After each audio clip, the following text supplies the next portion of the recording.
Good morning, Professor. Well, for me, writing is transfer your what you have in your mind and put it in words uh, with different concepts, and you have to know that right is not right, and right is put it your words in a logical process. That is my opinion, Professor. Thank you, Anthony. So here we got another Anthony, Anthony Nunez. Nunez, are you Good there? morning. Good Yeah, morning. here. Well, I think for me, writing is a way to express thoughts clearly and creatively. It allows to share ideas with people. Through writing, I think we build confidence and improve our communication skills. And it becomes a powerful tool for learning, connection, and personal growth. That's my opinion. Okay, thank you. Militza, good morning. Good morning, Professor. Okay, the question is, what do you think about writing? What is writing for you? For me, writing is it's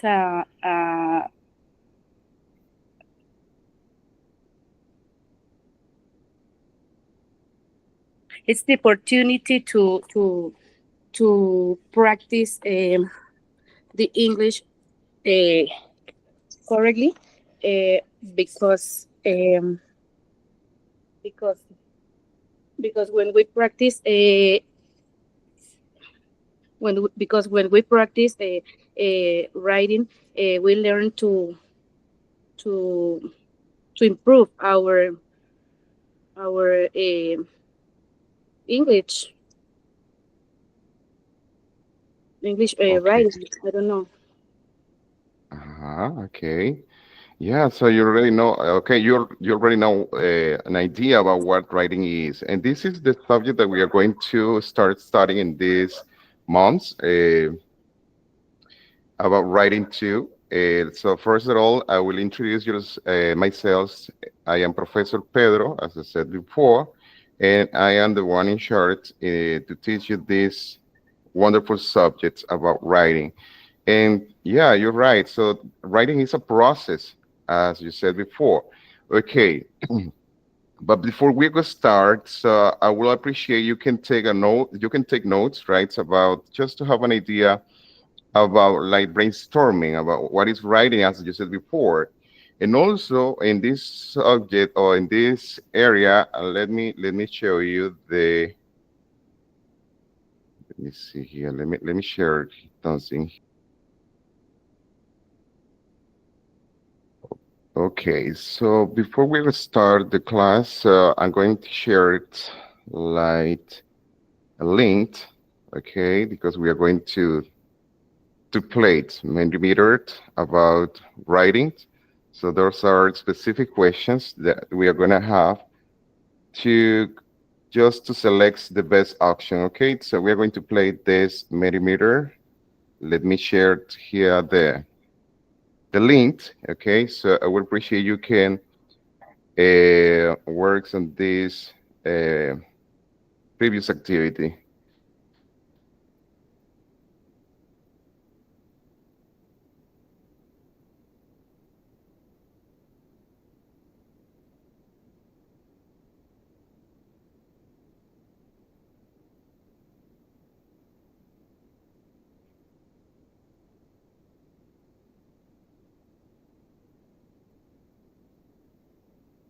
Okay, can you see it the screens, guys? Yes, teacher. Yeah. Okay, so let me share the link. Okay, to the WhatsApp group. Let me see. Let me see something here.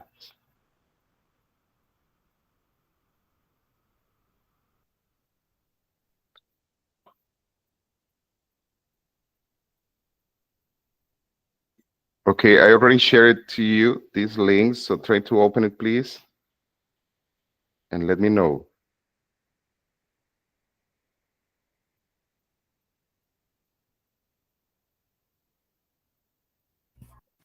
Teacher, did you send this chat or any other platform? No, no, I already shared to your group, was to your WhatsApp group, the link. Did you receive Okay. it? Just have a look.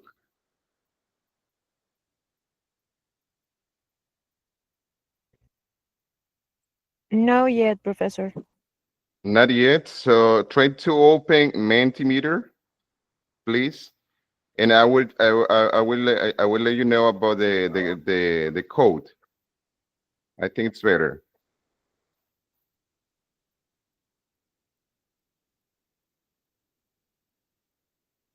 Okay, just let me know when you are in the platform, please.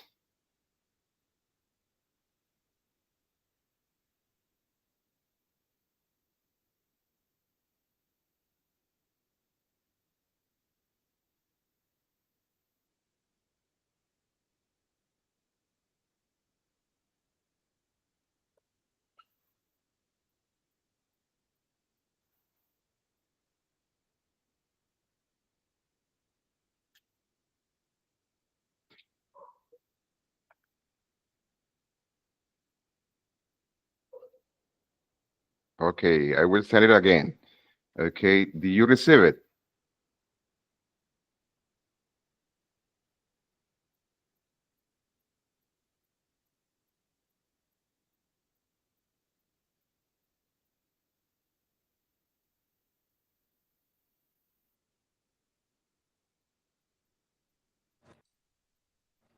On WhatsApp, teacher? Yes, to your WhatsApp group. No, teacher, no yet. No, let No, me check. teacher. Teacher, it is easier if you send the link by the comments here Uh-huh. Okay, in this okay. platform. Yes, yes, yes, yes, yes. Let me try. Yes, I was confused because I sent it to the supported technical of the university. So sorry. Okay, so I will share. I will send it to.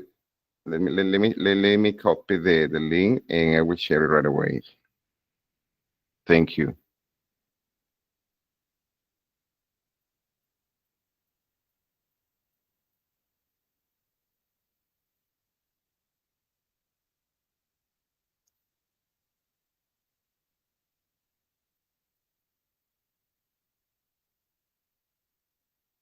Okay, now I use this in the. Okay, I already shared it to you. So check, please.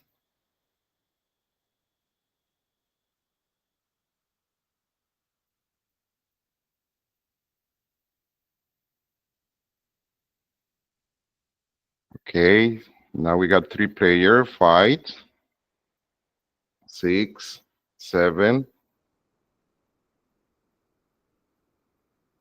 8.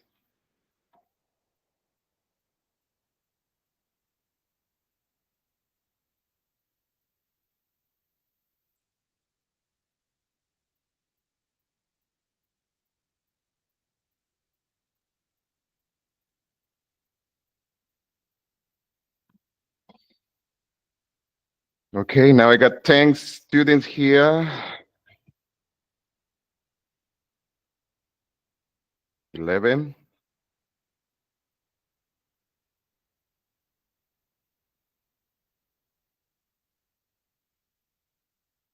Who is missing?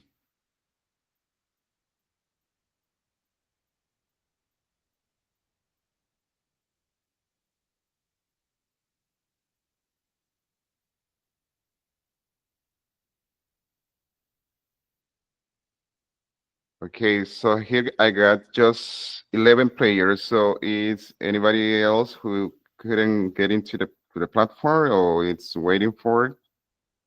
It's missing?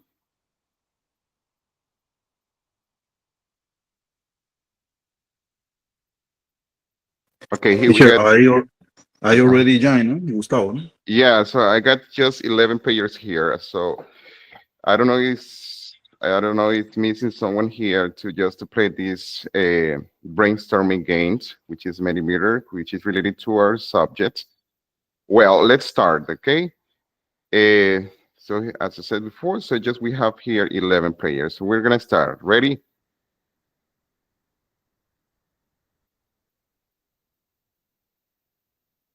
Okay, here we go.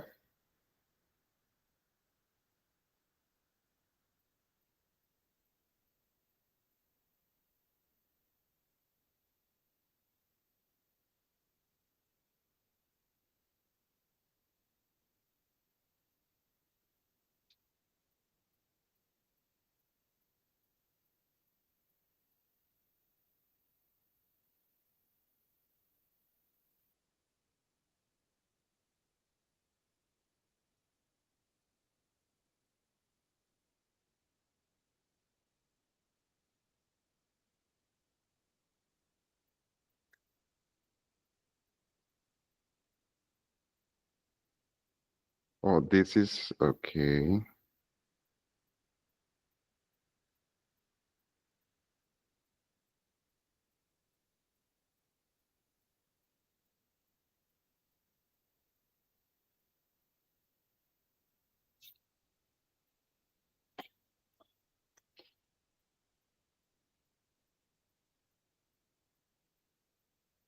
Okay, did you complete it?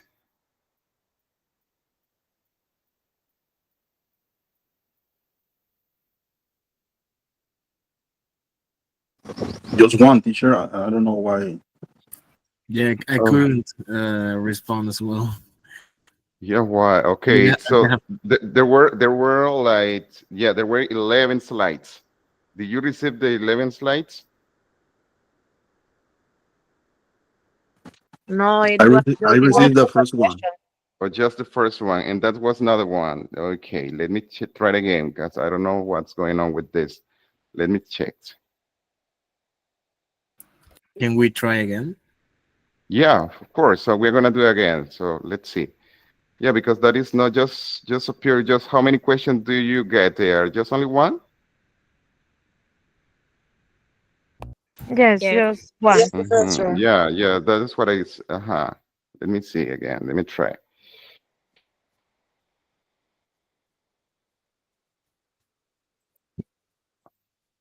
Uh-huh. Okay.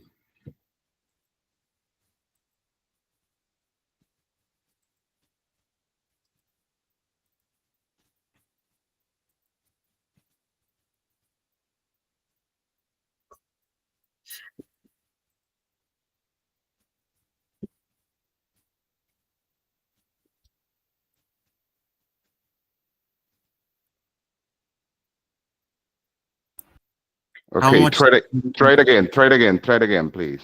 Mhm. Okay. I already sent. Okay. I already sent the code again.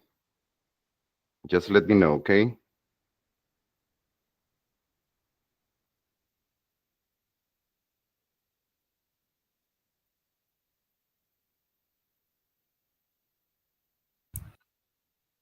How much time do we have for each question? I okay. The time. Okay. Let me see. Well, I don't have the. I don't. I can see the time here, but okay. Are you working on the different slides or just stay in the first one? Just in the first one, Professor, and it says that you have to change the slides. Mm-hmm. Okay. Here is another one. Okay. Did you get it? The structures of a paragraph? Yes. Okay. Okay. So I need to try to pass. Okay. The different questions. Just okay. Let's see the third.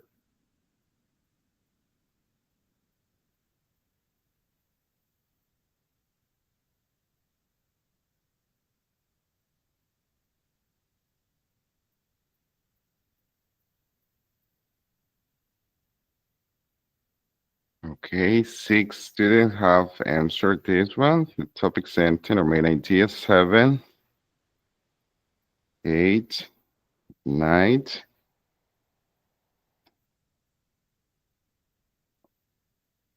Okay. Let's go to the next one.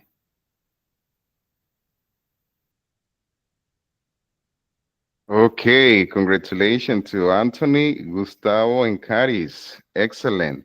And well, congrats to all of you, okay? Because this is just the knowledge that we are going to, it's not just try to get in this course, it's because just to refresh, because I'm sure you already know about all these contents, okay? So thank you, congrats, thank you, okay, for participating in this brainstorming games, which is an excellent platform to refresh some knowledge in different areas, okay? So thank you so much. Okay, tell me about your experience doing this kind of task. Did you enjoy it?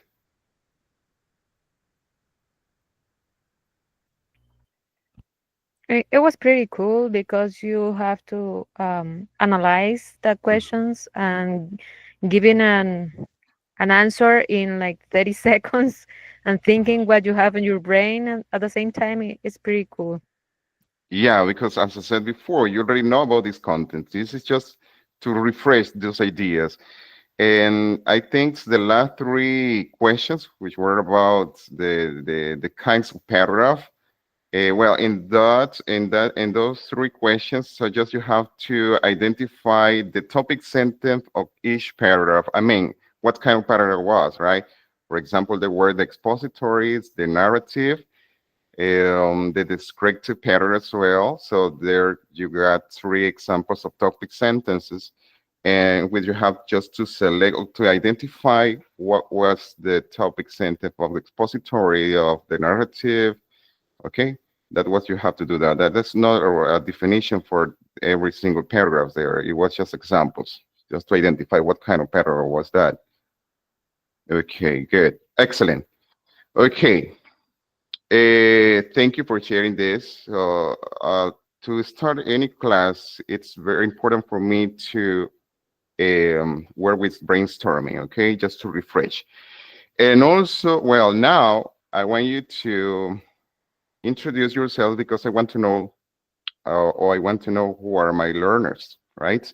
So the thing, I would appreciate you can open a little bit your camera and introduce yourself, all right? Because for me, it's very important because I want to know my students here. So thank you. So feel free to express whatever you want. So you can introduce yourself and also um,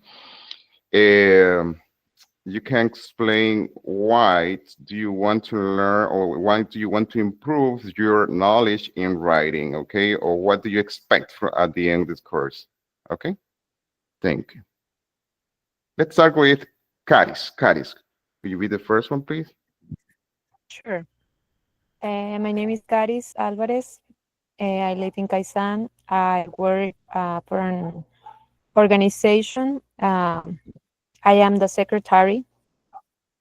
Um, at the end of the course, I really want to um, be able to write in a better way, like to express my ideas in with coherence, especially, um, have the chance to for others because I'm teaching others English, so I want them to like to get something extra for me, and because I'm liking this course because it's a way to refresh, as you said, the knowledge I have. That's it. Okay, thank you, Carrie. Nice to meet you. Thank you. Marelis?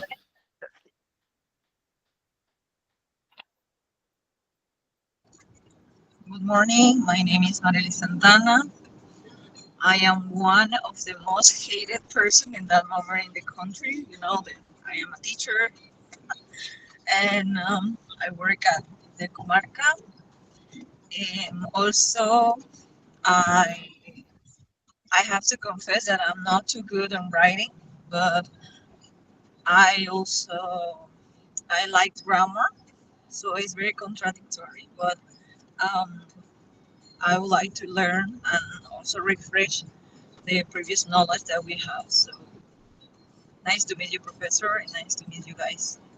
Nice to meet you, Marily. Thank you and welcome. Let's see Gustavo. Good morning, Gustavo. Good morning, teacher.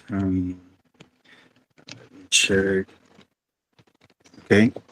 Okay, teacher. My name is Gustavo Oses. I live in Colón. I work as an accountant in a private company here in Cologne. My hope is to be an English teacher someday, and I need to know good writing skill to develop topics, which and every as every important in teaching and in my professional life. Thank you. Okay, nice to meet you, Gustavo. Thank you. Okay, Anel Diaz. Good morning. Morning, Professor. Well, as you said, my name is Anel Diaz. I'm an English teacher with many years of experience. The principal reason I'm here, I'm going to be honest, to get points to my Educa.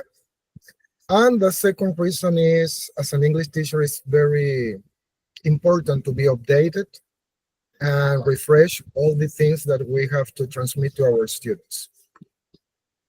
Okay, thank you, Anel. Anthony Núñez. Okay, good morning. One more time. So my name is Anthony Nunez, and I work in a private company, but inside a supermarket.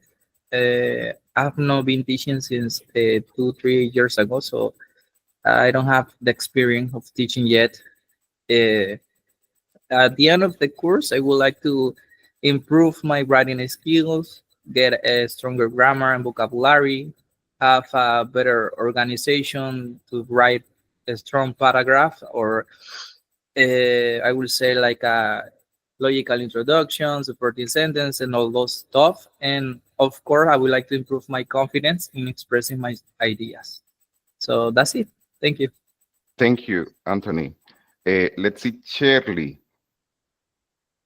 Shirley, good morning. Yes, good morning. Hello, everyone. My name is Shirley Cabrera. I live here in David. I am an English teacher, but I'm not working right now. So, as my classmate Anel said, I'm here to get points for Meduca. So, for about this course, I expect to maybe improve my writing. I know how to write, but maybe I need more, like vocabulary to make essays or something like that. So for me, it's important to be here to learn more about writing. Okay, thank you, Shirley.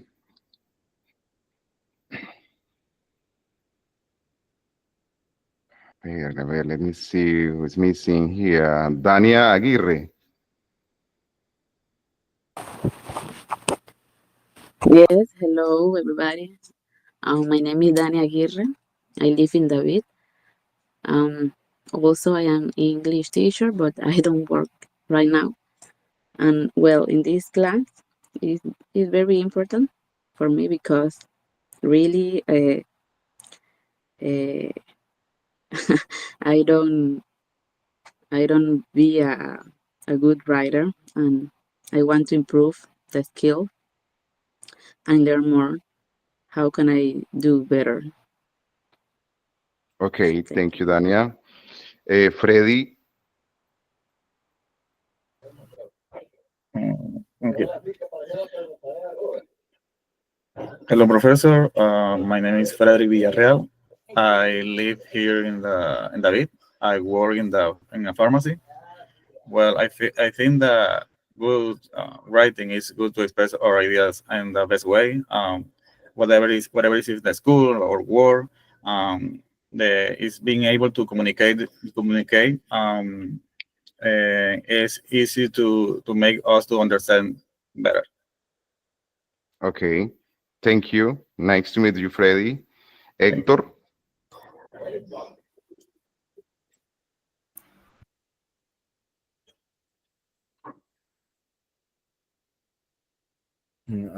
Okay, it's working. Good morning, professor and classmates. My name is Hector Lisondro. I am an English teacher.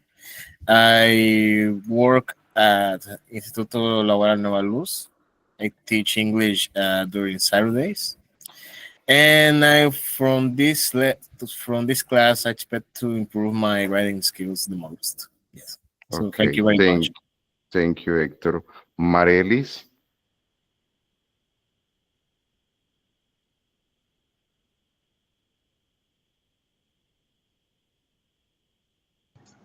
I already presented, Professor. Yeah, sorry. Freddy, I think Freddy's missing. Militza? Oh, Okay, Freddy, go ahead. Okay, ready? Yeah, yes, yeah, you're yes, ready. yeah. Okay. Yeah, you're ready to introduce yourself. Okay, Militza, sorry.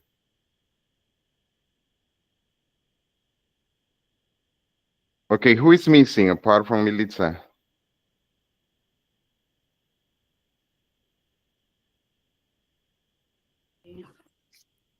Good, good morning, Professor and Mm. partners. My name is Diana Militza.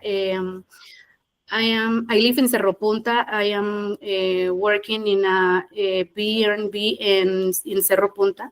I am here because I need points in Meduca, and I like to practice my English to improve this language. Thank you. Okay, thank you to you. Okay, thank you for your introductions because for me it's really nice to know who are my students, right? So I want to know something about you. Okay. Uh, yes, this subject is like the one of the subject which is the one of the most difficult skills because we need to try to organize our ideas when we are dealing with writings, and also we need to try to include transitions words, and it contains different things that we need to try to apply it in writing. And well, that is why many students thinks writing is one of the most difficult. It's one of the most difficult skill in English. Okay, because we need to try to include all the things that we need to try to do it better. Okay, and also we need to know about the rules. We need to try to apply everything that makes sense there. Right? Yes. So it's good because here we got many English teachers, so that's great. So we can share ideas. We can. That's going to be very and very interesting classes because we can learn from each other, right? And that's great. So here, if you're here, is because you have a purpose, right? And one of the purpose that you said before is because just we want to refresh your knowledge, and also because you want to get more points, because you want to work in Meduca. Okay, so things like that in different ways. So that's why you are here, right? But the thing is that we need to try to take advantage of this area, of this subject, and try to refresh our knowledge because you see, writing, it's an important skill as any other skill, right? But it requires a little bit more time. So the contents that we are going to work with are the one that I'm going to share right away because I want to, let me see, let me share here the contents, which are not difficult contents, honestly, because here we are going to work with just paragraph, okay? So the basic ones, and also how can we work with single paragraph, okay, into an essay, a single essay, okay? So that is going to be the last one. So if you have observed the platform, so the contents are not difficult, are easy, okay, to carry out here in class. So the thing is that we can share ideas, we can, as I said before, learn from each other, okay, and well, try to complete all the different assignments and tasks that we are going to work with in this class, okay, in order that we can get all the the evaluations that we need to uh, get successful at the end of this course.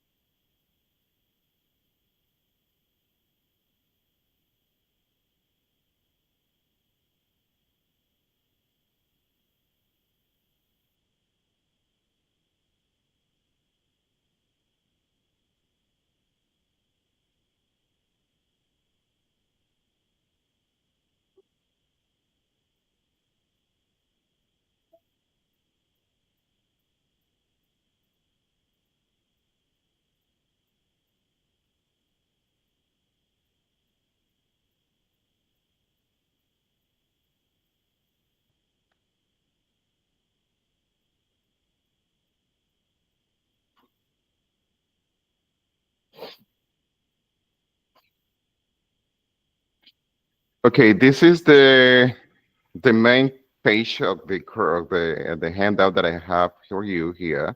So this is writing two or composition dos, ¿verdad? Um, Here we got the let's see, the main page. Here we got aquí tenemos, ¿verdad? Here we got de misión, visión y valores de nuestra institución. Para mí es muy importante. For me, it's very important to start with this because we need to know about what are the missions or visions and also the values of our institution. So I would appreciate you can, okay, I need a volunteer to read this important information, which is about the missions and visions and also the values of our institutions, please. Let's see a volunteer, please. Thank you. Ok, teacher. Mhm. El Instituto de Educación Superior Nueva Luz es una entidad privada innovadora con proyección social, creada para formar y capacitar ciudadanos con calidad humana, emprendedores capaces de incursionar en mercados laborales competitivos. Esa es la misión. Ok, en la visión tenemos ser un instituto de excelente proyección social, elevada calidad y reconocimiento nacional en la capacitación de formación de ciudadanos con innovaciones tecnológicas adecuadas al entorno social y empresarial, permitiendo solucionar problemáticas sociales y empresariales de la provincia y el país. En los valores, responsabilidad, cooperación, honestidad, sensibilidad social, innovación creativa, diversidad, respeto y solidaridad y equidad.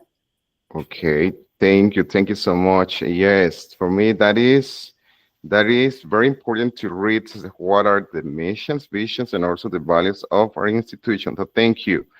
Okay, so let's go with okay. Here we got okay, the general objectives, the specific objectives of the class. Okay, it's okay, here, this is really important for me about the evaluation. Okay, because we need to take in consideration these specific sections here about what is the teacher take in considerations, okay, to evaluate your different works and also assignments. Okay, here we got the evaluation section. So in this course, we are going to evaluate or we are going to develop some classworks and workshops. Okay, so there we got just the 30%, okay, of our evaluations. And assignments, we got just 2 assignments. I think we got just like 4 classworks activities. So in which you are going to get the 30%. And also we have 2 assignments. It will take like the 25%. The final projects. Okay, talking about the final project, which is the 35%. Okay, so we are going to, at the end of the course, we are going to complete a final test, okay, in which you're going to write paragraph and also you're going to complete like an essay, like a basic essay because of the time, because we don't have too much time to work on essay. Well, we are going to work on that just in the second class. We are going to work with what are the different parts of the essays and things like that, because at the end you're going to be able to complete an essay, right? So that is going to be in the second class. But in this class, just we are going to work with single paragraph about all the different components that a paragraph should contain and also the structures and well, and things like that. But just to have an idea of what we are going to work with in this class today. And also we have the class attendance, which is the 10%. So that is really important to be here in the class and participate, because I really like participations, because and also if you're not here, how can you participate, right? This, for me, it's really important that the students can interact with the teacher in English, and also express their ideas. Even though you're right or wrong, the thing is that you're going to explain, or you're going to say it's your points of view, which is very important for me. Okay, based on these evaluation sections, do you have any question so far about this one? Okay, so in the contents, you will have the different activities that we are going to work with during the class. Questions so far, guys? For these evaluation sections, okay, the things that are going to take in consideration?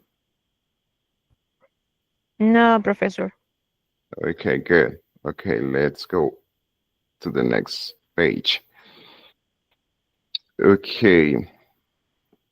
This is a brainstorming class here. What is a paragraph? What is a topic sentence? What are the elements of a paragraph? Okay, so you already did, or you participated in Mentimeter, which is, was about the brainstorming activity that we got about paragraph, topic sentence, elements of a paragraph. But anyway, as I said before, I really like interaction. So what is a paragraph? Okay, what is a topic sentence, and what are the elements of a paragraph? Okay, but right away, without investigating, just I want to participate. I'm gonna say just my point of view, even though I'm right or wrong. For me, it's okay, but I'm expressing my ideas.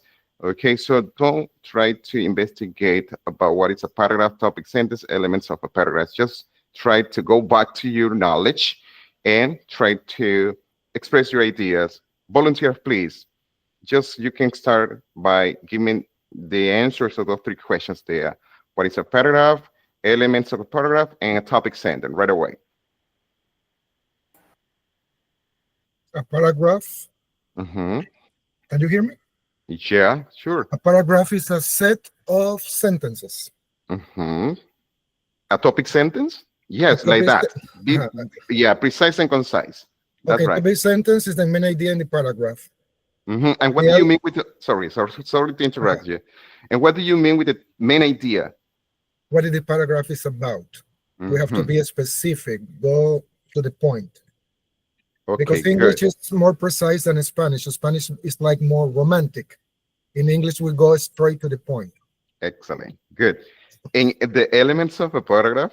Topic sentence, supporting ideas, and connectors. Okay, good. Okay, remember I can see you here, right? So I don't know who is the one who is participating because I took the whole screen here. Okay, so I would like you to tell me the names. What is your name, please? Anel Diaz. Anel Diaz. Thank you, Anel, for sharing your ideas. Excellent. Totally agree with your ideas.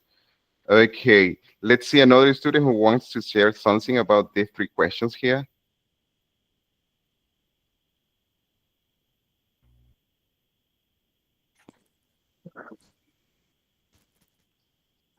Just three students. Just I want to, okay, just want, yeah, three students who want to be volunteer. Okay, go. For me, a paragraph is putting sentence together. Uh-huh. It makes sense. Topic sentence, as my partner said, is the main idea of the paragraph. And the elements are, I would say, like the introduction or the topic sentence and the supporting sentence and the concluding sentence. Okay, good. Okay, what is your name? Caris. Caris. Thank you. Thank you, Caris. Okay, anybody else? Well, Frederick, Professor. I think the paragraph is a single is the way to help us to organize thoughts, and also the elements of the paragraph are topic sentence, supporting details, and concluding sentence. And the topic sentence is the most important of the paragraph in the paragraph. Is the most important of the paragraph? Most important what? Is the giving the main idea of the paragraph.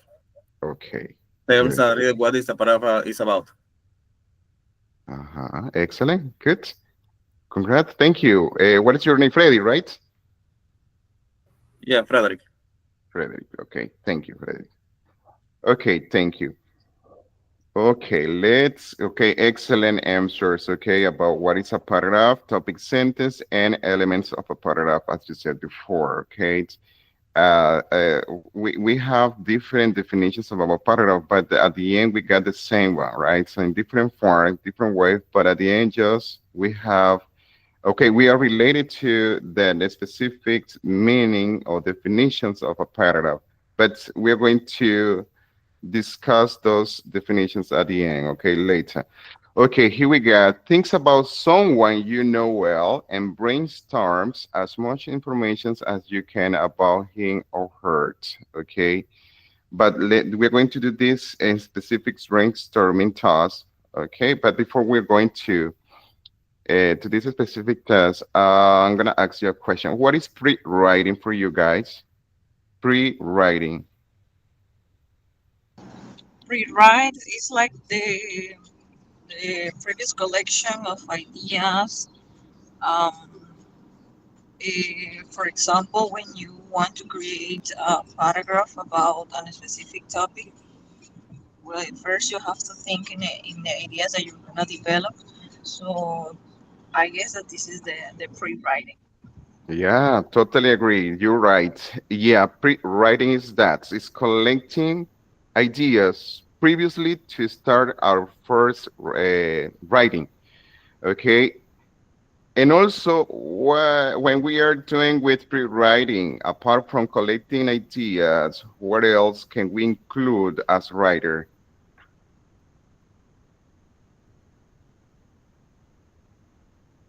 Do you know about the different techniques that the writer use in these specific sections in pre-writing?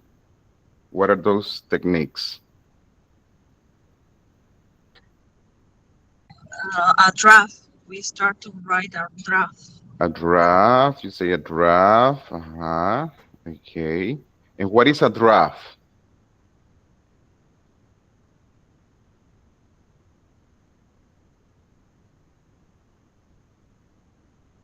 Remember, this question is not just for the student who is participating. This is for everybody because, as I said before, I can see you here because I'm using old screen with the presentation.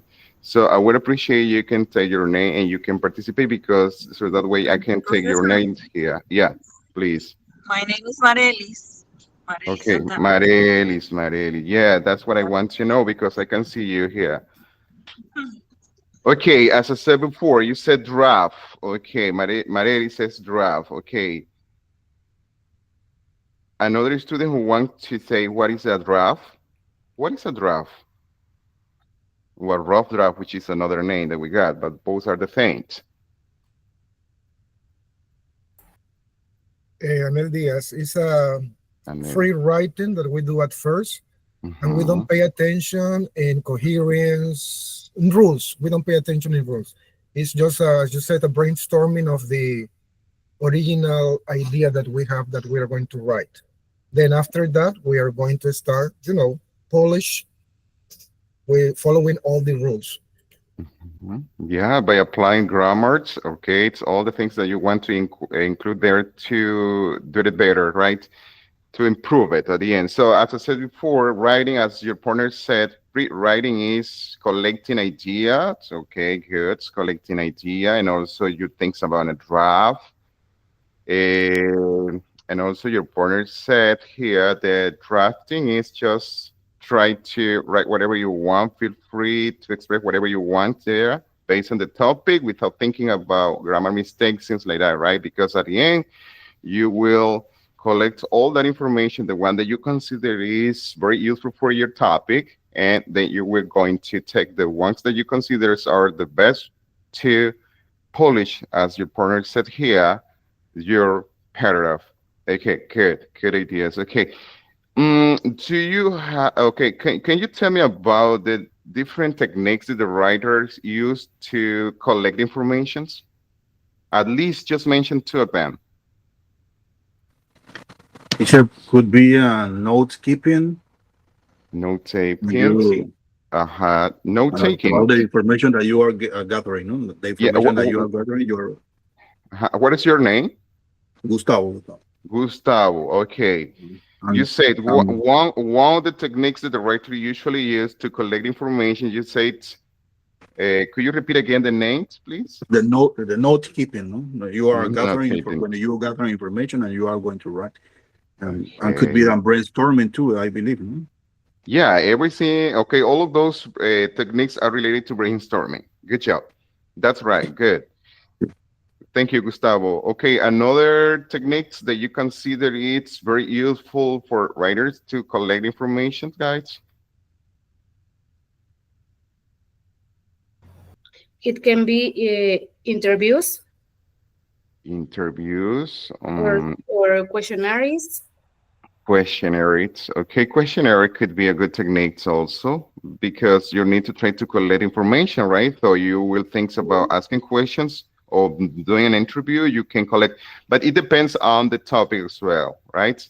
So if the topic is about probably personal information, okay, collecting personal information because you're going to describe or to write something about a specific person, that is going to be very useful for you to writing because so you will collect all that information from that person, and then you once you collect that information, you will be able to complete your paragraph. Okay, that's right. So it depends also about the topic. Okay, good. What is your name? Militza Dayana. Militza. Thank you, Militza. Yes, I really like to take notes about here, about what are your things and also your participation. For me, that's very important. Okay, we got here, okay, another techniques that it sets questionnaire. Okay, questionnaire. Let me write it down here. Okay, another techniques that you consider it's very useful for pre-writing. Professor, I would like to say clustering. Clustering. Good, clustering. What's your name? Anthony Nunez. Anthony. Anthony, could you explain us about that technique, please? Yes, of course. Clustering is a visual representation of ideas that connecting them with lines and branches in order to have the most important information. So that is another option that writers have for collecting information. Good job. Thank you, Anthony. What is your last name? Because here we got two Anthonys. Nunez. Nunez. Thank you, Anthony. Okay. So, is there any other technique that you consider very useful for collecting information, guys? Teacher, I have a question. Sorry. Yeah, please. So, okay. The type of technique will depend on the type of paragraph we are going to develop, or not at all technique will apply to a different type of paragraph. It depends, or Honestly, no. Honestly, it not depends on because all of them are. It depends on the writer, honestly. Okay, so once you get all the different techniques that you have as options, and you will going to take the one that you consider very useful for you. It depends on the writer. Okay, the thing is, at the end, all the different techniques that you're going to use are going to do the same work at the end. Okay, which is collecting information. So it depends on the writer. Okay, thank you. Okay. Could you? Yeah, remember I can see you. Okay, just try to open your microphones and say your name and participate. All right, because I can see you. Because here I got the screens with the presentation. Professor. I was thinking about another method is free writing. Free writing is sort of like drafts. However, with free writing, you just write whatever is on your mind, and you just put it into words in a sheet of paper or in a document.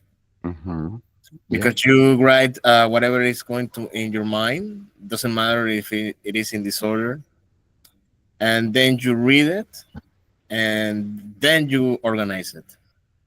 Yeah, good job. That is another technique, free writing, and that is one of the most common one that most writers really like to use it because, as you said, they don't care about making mistakes, things like if the order is correct or not, things like that. The thing is that they will write whatever they want, okay, because they are going to write all that information that comes to his or her mind, okay. They take notes, even though they got mistakes or not. At the end, they will organize all those ideas, will make the corrections and things like that. So the thing is, I really like its methods, as you said, or techniques, because when you start thinking in a specific topic, because that is what makes writing a little bit tough, right? Because you need to think too much about what you're going to write down. It's not just to write whatever you want, as we said here in the techniques that we are usually using as a writer.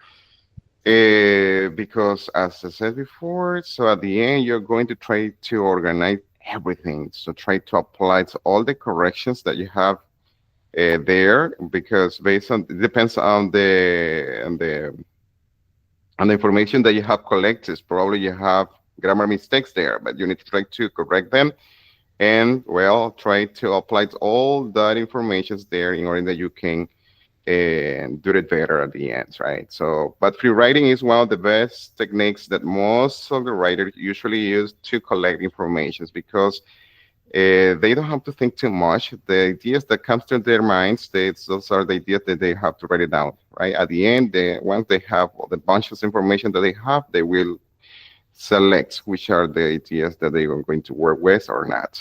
Okay, but that's right. Totally agree. Anthony. Anthony, right? No, Hector. Hector, Hector sorry. Lisombro. Yeah, you're the only one, Hector, here. Okay, so thank you. And what about the listing techniques? Have you heard about this technique?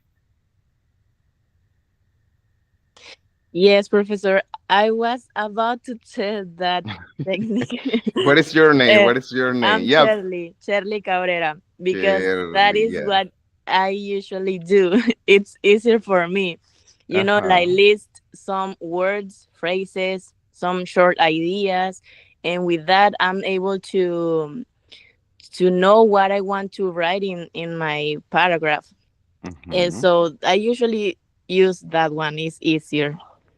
Yes, that is another one. Okay, yeah, we got a lot of different techniques or methods that we, as a writer, we can use when we are starting working with paragraph or essay, and especially in pre-writing, because that is the techniques that we need to try to apply previously, right? So in that technique, in that part, we are going to try to apply those specific examples of techniques. Okay, so it depends on the writer which of those techniques they consider is the best, okay, to work with. Okay, for me, in my opinion, I really like to use free writing and also listing, because as Shirley said, it's easier to list all the words, phrases, or the information that you consider it's very necessary to use in our paragraph. So we are going just to write it down, to list all that information's there. And also the free writing also is for me excellent, because when I start working with free writing, so I don't need to think too much about grammar, because the things that I'm going to write down, it's because those are going to be my ideas. Those are the ideas that comes to my mind. So I need to take notes, because sometimes it depends on the teacher or the instructor, because he or she is going to set the time, right? The times, how, okay, so you have a time for this. So in that moment, so you don't have too much time to try to think about what you have to write down in the correct form there for previous informations. So free writing for me, it's great. So when I was at university also, I tried to apply or work with these specific techniques most of the time, because when I use this kind of techniques, I felt so comfortable to use it, and also I got lots of information from the previous paragraph that I have to or an essay. But that's good. So it depends on the writer, as I said before. But the thing is that we need to be clear that exists many different techniques or methods that we, as a writer, we can use, and we are the one that we can select the best that you consider is for you in this case. So by doing this specific summary about the different techniques that your partners have mentioned here, we get here the questionnaire. It could be one action, the note takings, and also listing and free writing. Okay, so those are the ones that your partner said here, and those are excellent techniques. Okay, good. Um, okay, another question is, okay, as a writer, when we try to write a paragraph or an essay, okay, who are the ones that are in charge to read our paragraph or an essay in this case? How do you call those persons? I mean, or do you write okay? Or you write just paragraph or essay just for yourself?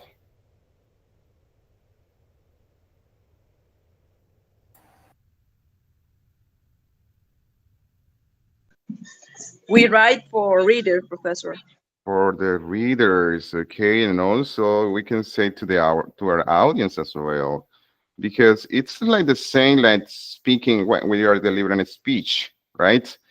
It's like the same things. I try to when I teach writing and also speech, I try to teach my student first how to write paragraph and then an essay, right? And I said, well, the same information you will write in an essay is the same information that you need to take in consideration when you are going to deliver a speech. So if you're good at writing, so I think you're not going to have any problem to deliver a speech because it's most of the time has the same process. And I try to work first with my students in this way, and at the end I get good results in speech when they are delivering a speech because they already know how to. Because it's not just to express whatever they want when they are dealing with speeches. They have to introduce the topic, the contents, and also deliver the speech in the same form. Like they wrote in the part and the essay, so they have to do almost the same in the speech as well. So I try to let them know that they are kind of similar, and if they are good at writing and they want to do an excellent speech, they have to work with their speech in the same structures by taking in consideration the same information, so the same techniques that they usually use in writings, they can apply it in a speech as well, and they at the end they will get an excellent presentations. So that's good. That's good. Okay. Uh, okay. Another things that I'm gonna ask you. Okay. Thank you for sharing your points of view. I really liked my students participate in class. Okay. Drafting. What is drafting? Because one of the students said about draft. Okay, but what is drafting?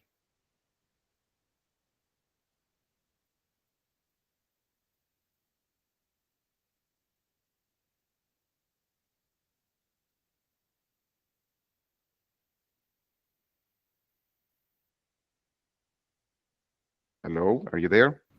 What is a rough draft or drafting? Professor, I think it's when the person is writing or the writer takes ideas or plans. Mm-hmm. But is that the final project or the final paper? Final paper. Mm-hmm. What is your name? Frederick. Frederick. Okay, Frederick. Okay, what about the rest of the student here? Do you agree with Frederick about what is a rough draft?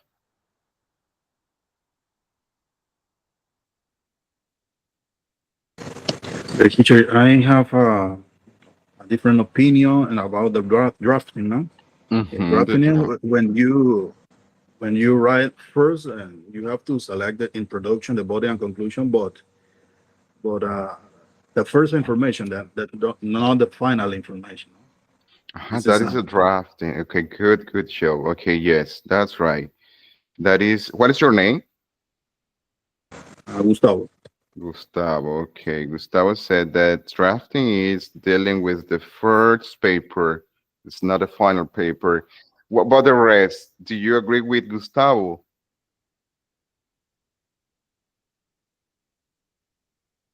Do you agree with Gustavo or Frederick? Frederick says that a draft is like the final paper, and Gustavo says, on the other hand, that a draft is just like the first paper. I Uh, agree, Gustavo. I'm sorry, Caris. Can you Mhm. do it? Okay. Speak. Yeah. Go ahead, Nell. Don't worry. Okay, thank you. No, I agree, Gustavo, because draft is, as it was said before, is to put our original ideas on a piece of paper. Uh-huh. Uh, don't worry about grammar, structures, or anything like that. Okay, you can add and take out some information. Okay, once you complete your paragraph as your first paper, but then you will check again, and then you're going to apply the grammar rules, things like that, or you can't consider that there are irrelevant information, then you consider to remove it. You can add more information. So, is that a process that you have to do in these specific steps when we are doing the drafting? Yes, of course, because when I do Mm-hmm. a draft, I can go back Mm-hmm. and see, for example, okay, this paragraph is so general. I have to Mm-hmm. narrow the information. That is because my topic sentence is not clear, so I can fix it and correct the paragraph. And of course, paying attention in grammar and other stuff.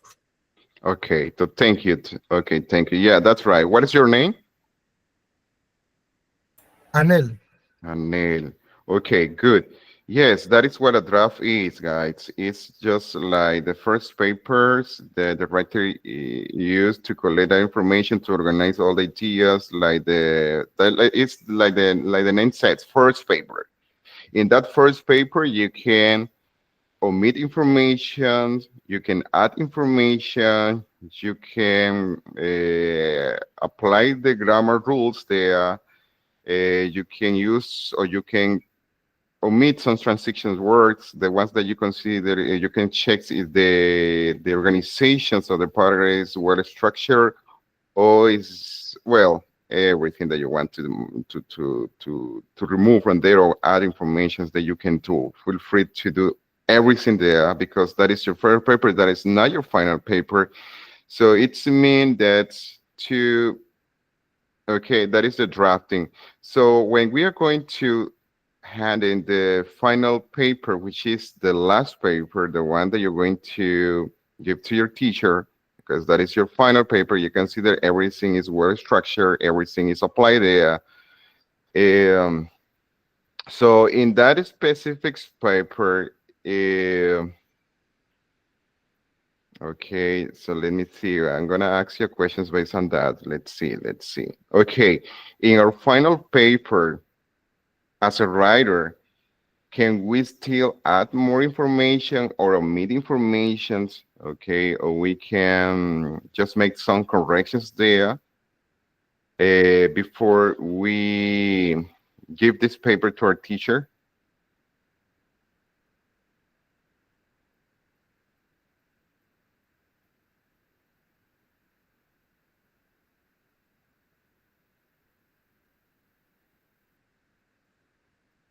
Can we do all those changes there at the final paper?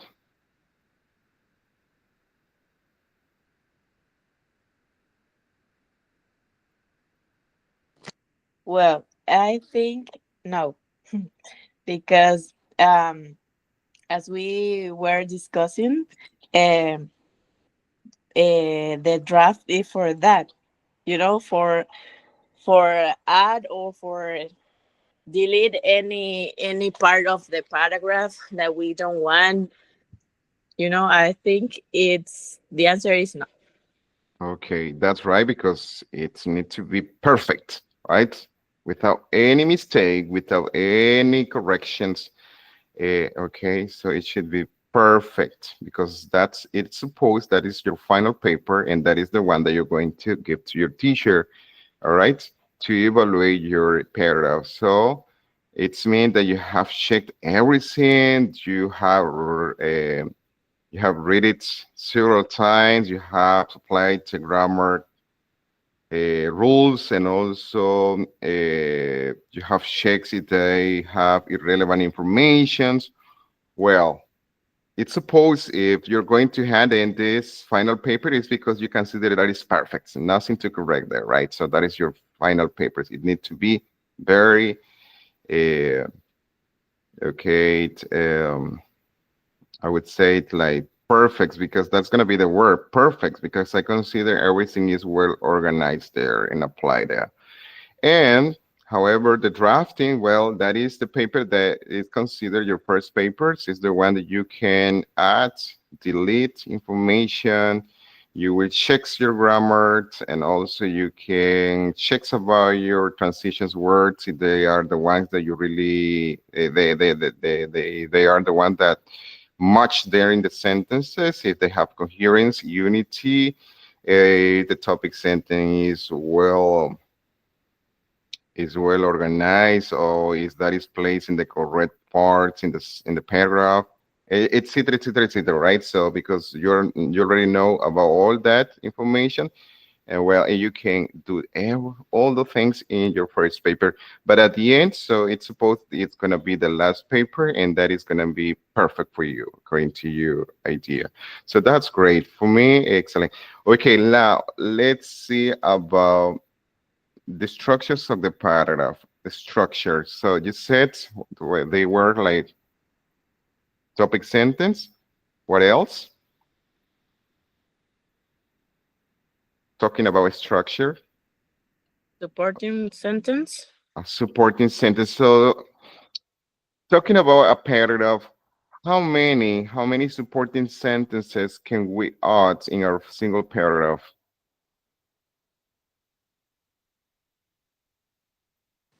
Maybe more than 3, 5. Mhm.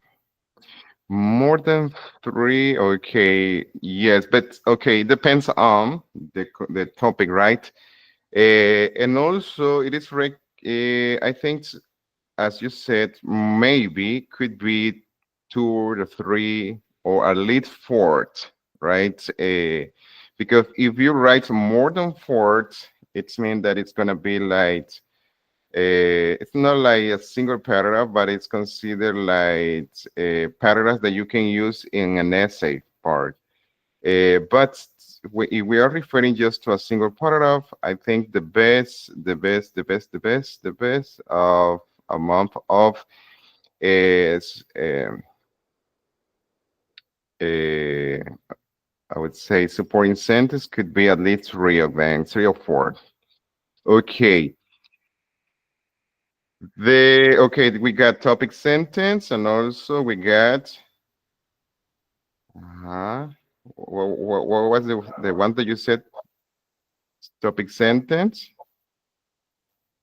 Supporting sentence and Uh-huh. concluding sentence. And concluding sentence. That was the one. Okay, you said topic sentence, 3 to 4 supporting sentence. Okay, supporting sentence. What is the main purpose of supporting sentence, guys?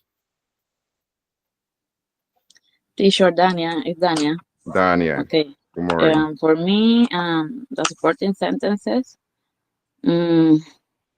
is to provide evidence, details, and the example or the reasons that develop support the main idea.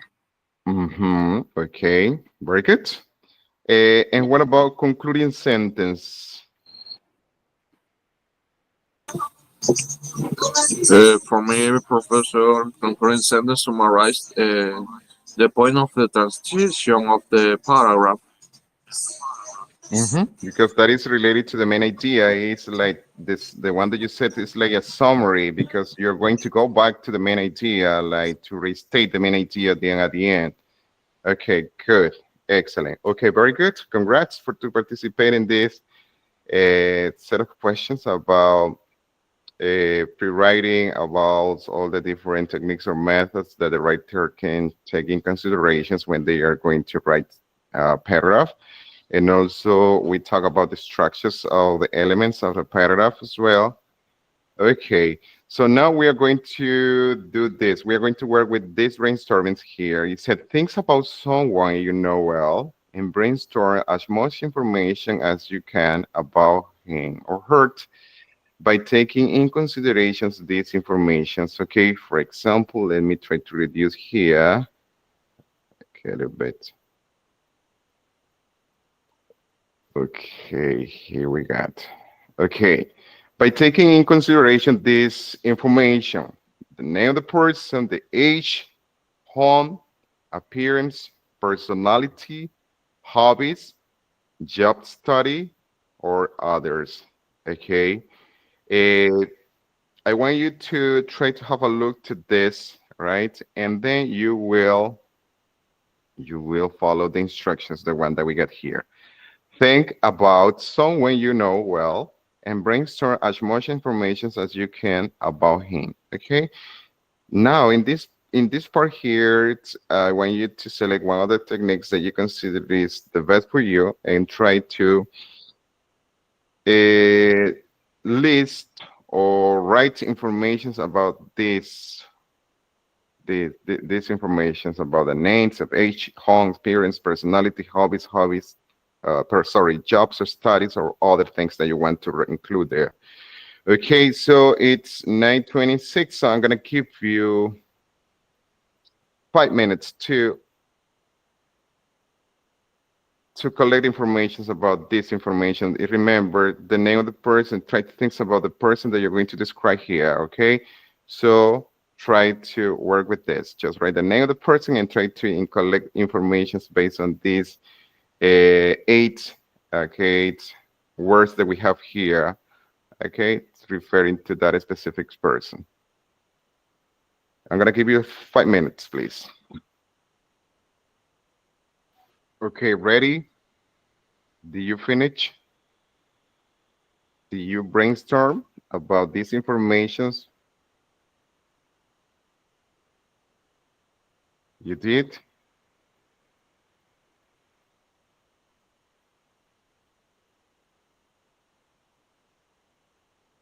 Hello, good morning. Are you there?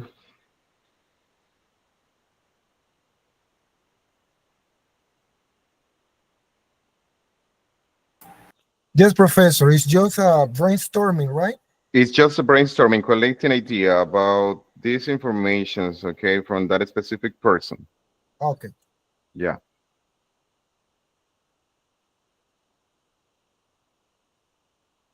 Okay, once you collect that information, okay, I think you have that information. Okay, so now I want you to write a paragraph based on the information that you have collected. Okay, remember the main topic is the title of the topic or your paragraph is about one of your friends.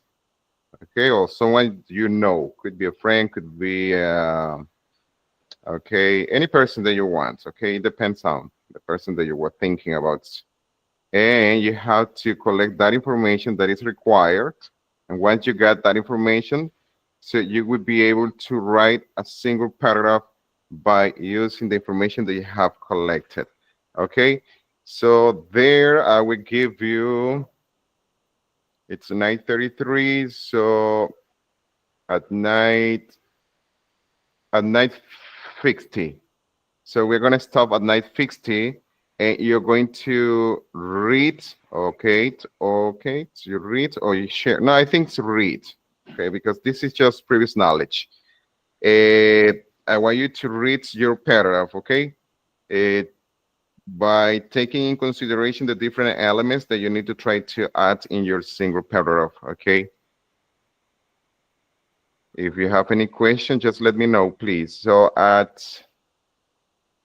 it's 9:34, so I consider at 10. We're gonna start. We're going to stop at 10. Okay, it's 10. We're going to start with your different paragraph based on the person that you are going to describe or you're going to write about.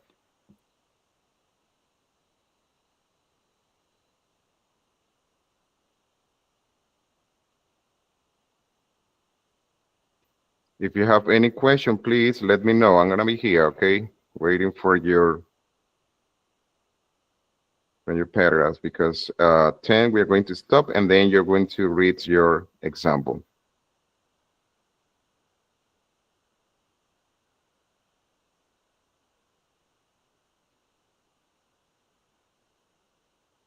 Okay, guys, do you have any questions so far?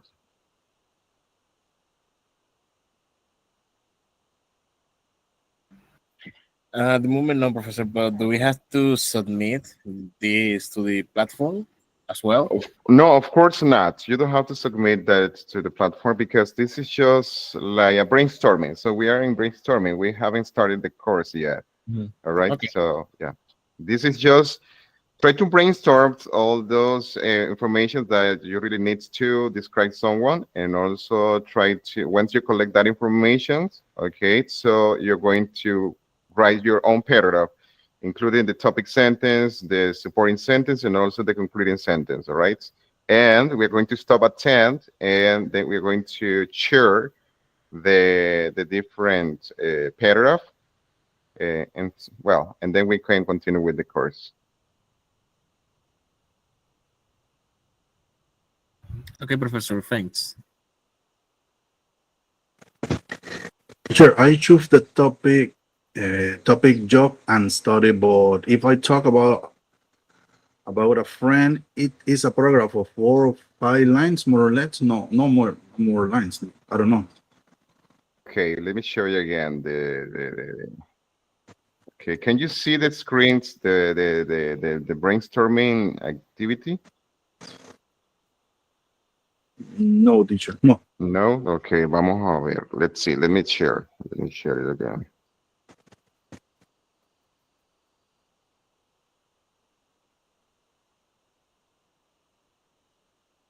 Okay, now? Yes, teacher.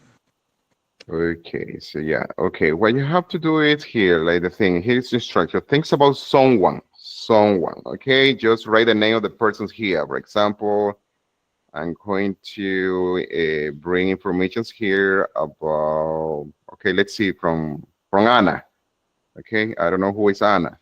Okay, you're going to try to include the age, okay, the place where she lived, things like that, how is their appearance, uh, her job, study, her personality, hobbies, and other kinds of characteristics that you want to include. It's okay, so feel free. Okay, and once you collect all that information as a whole, you will start your paragraph, okay, referring to Anna. Okay, so you're going to think about how you're going to introduce this paragraph, okay, by giving the topic sentence and also the supporting sentences and finally the concluding sentences. This is your first draft, okay, referring to this brainstorming, to that specific person, the one that you have selected to include all that information that we got here. Okay, thank you, teacher. More information about my friend, for example. Yeah, because you need that information to write your paragraph, because otherwise you are not going to have too much information for your paragraph. Remember, taking in consideration the different elements, the topic sentence, okay, the title, topic sentence, supporting sentences, and also the concluding sentence, okay? Okay, did you finish, guys?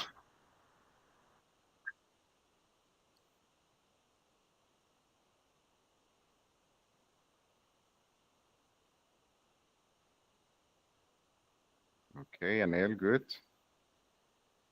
What about the rest? Anthony, Shirley, okay, Caris, Freddy, Gustavo, Dania, Héctor, Anthony Núñez, good.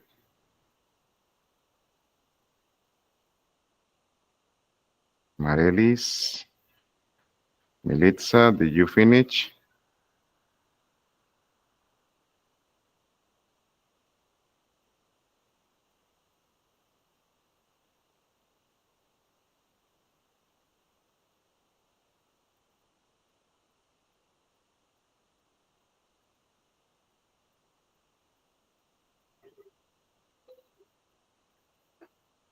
Okay, so we're gonna stop here. Okay, let me stop here. Okay, so we are going to start with your first paragraph about one of the person that you know well, and you decide to write about. Okay, who wants to be the first students to read the paragraph, the one that you have completed now? Okay, Hector, let's see, Hector. In this case, it's just read it, okay? So it's not necessary to present it because this is just the first paragraph. Let's see, Hector. Okay. This is my paragraph about the person I brainstorm about.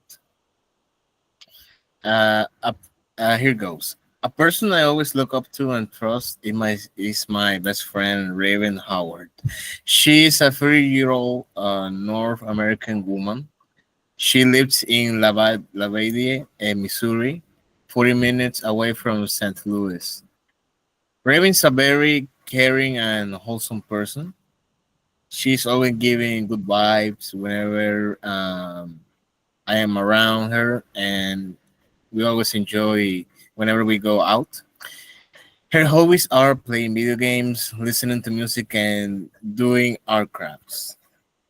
She's also used to work at a hotel, checking people's stuff. In addition, she enjoys reading books and writing her own stories. Raven is a wonderful person who I cherish, love, trust, and care for every day.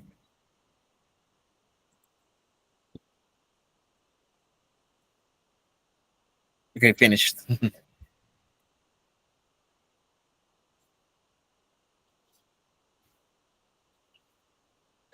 Professor, your mic is off.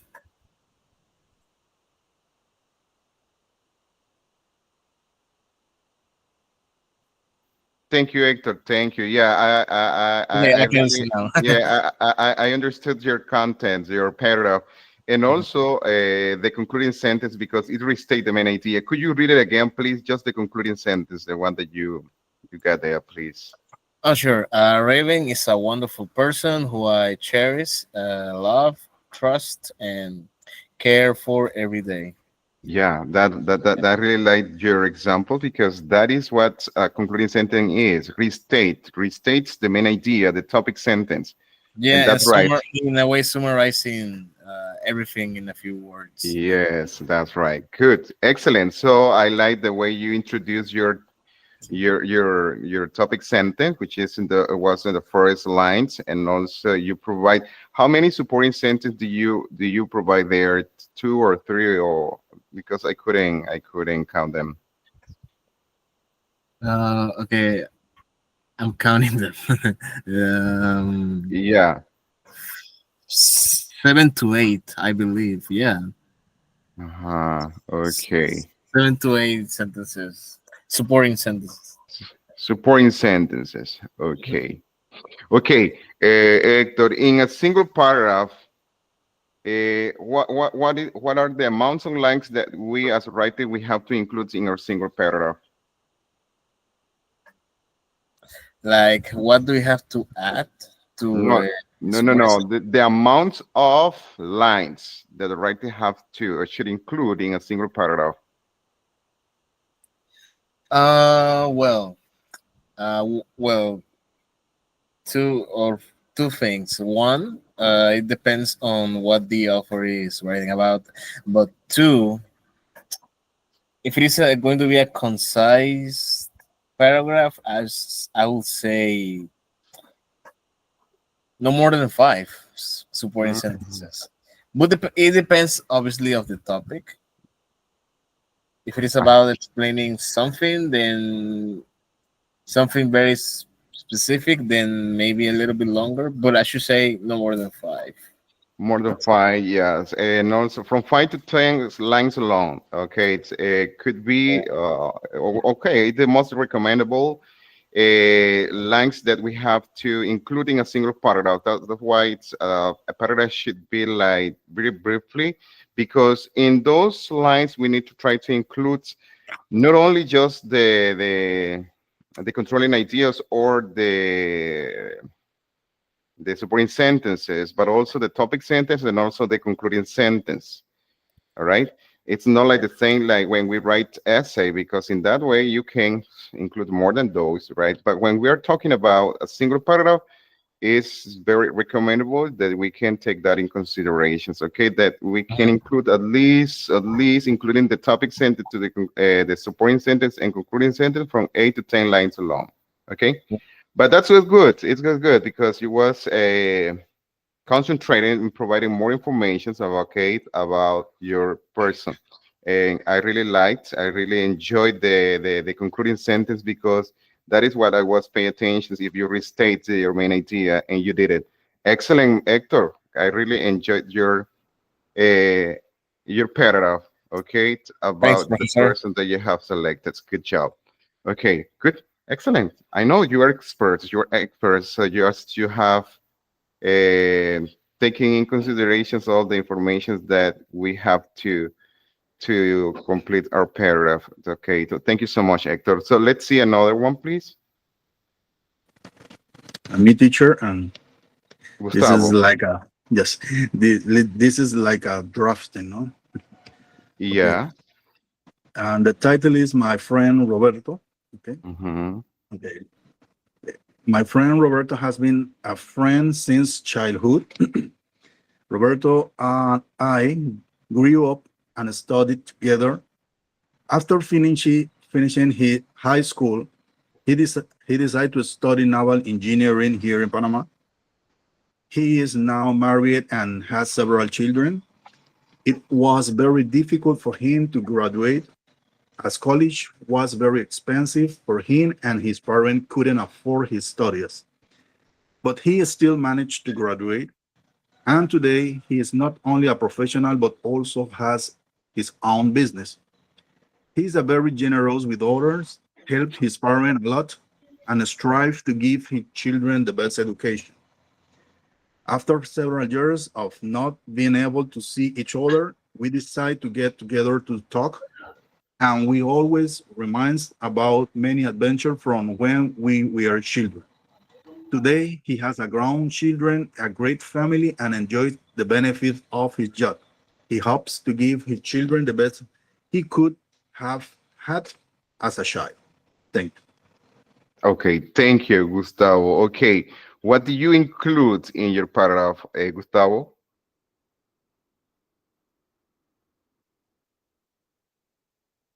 What are the elements that you include in your paragraph? Can you hear me? Yes, teacher, sorry. What is your, okay, tell me first the elements that you include in your paragraph. Okay, the elements is about what is my friends about the job, so the No, brainstorming. no. I'm not talking about the information that you include in your paragraph. I mean, before we go to that main point, so I would like you to tell me about the elements that you include in your paragraph. I mean, for example, topic sentence. It's mandatory to include the topic sentence, right? Exactly. Okay. The Yeah, body but and the body with and the development and the concluding sentence, no? At the concluding end, no? sentence. Yes, because that is a single paragraph. Okay. The topic sentence that you include there, where do you put your topic sentence? At the beginning, at the middle, or at the end of the introduction part, or in the middle of the body of the paragraph, or at the end, which is the concluding sentence? At the beginning of the sentence, no? At the beginning of the first paragraph, sentence. yes. And could you read the topic sentence, please? The one that you have there? Okay. Roberto and I grew up and studied together. No? After finishing high school and blah, blah, blah. He decided to study naval engineering. The controlling ideas or supporting sentences, how many controlling ideas did you include there? I have no how many ideas I have, but could Uh-huh. be three more or less, or three or Okay. four.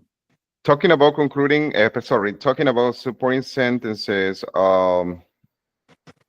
what specific information do you include there, or what is the main question you're going to answer based on the topic sentence? How difficult for him was graduate, no? This is Uh-huh.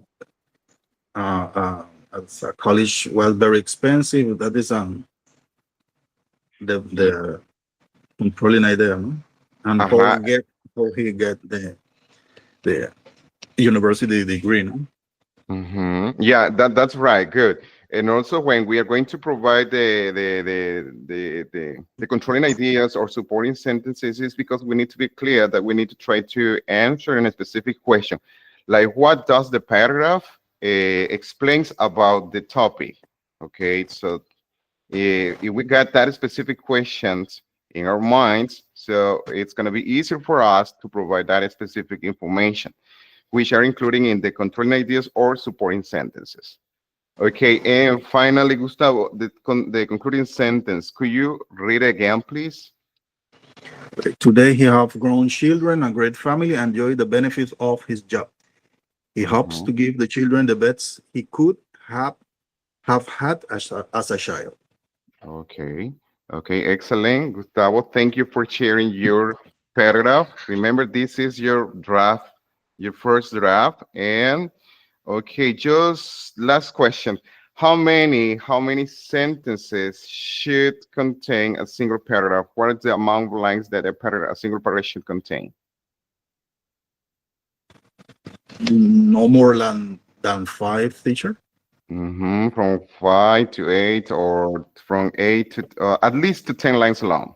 Okay, but that's right. 5, 6, 7, 8, 9, 10. No more than 10, because otherwise it's gonna be like kind of boring, things like that, because you are including too much information. Okay, so single paragraph is just like that.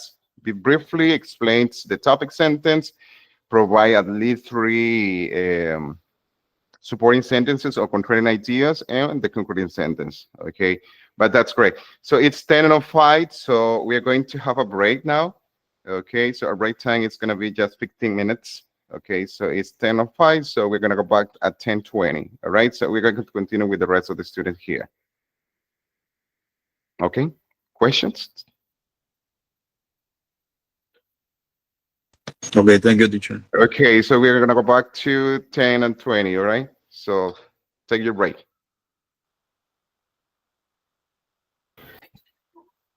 Okay, good morning. Going back to the paragraph, the one that you have completed based on one specific person. Okay, so we already got Hector's and Gustavo's example. So let's continue with the rest of the students, please. Volunteer.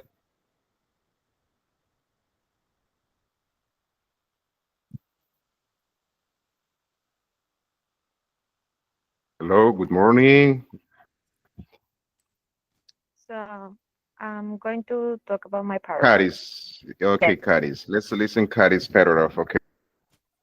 Kylie is my bright, lovely, and sweet years old daughter, my only child and the love of my life. She is tall and skinny with sparkling green eyes and wavy golden hair.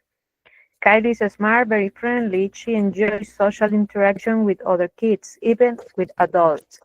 And also she has a very gentle heart for others. She likes to play with her dolls and cooking for them. Is what she enjoys the most. Finally, I could say, watching her grow and learn new things by herself remind me how special she is, and I feel blessed to be called her mom.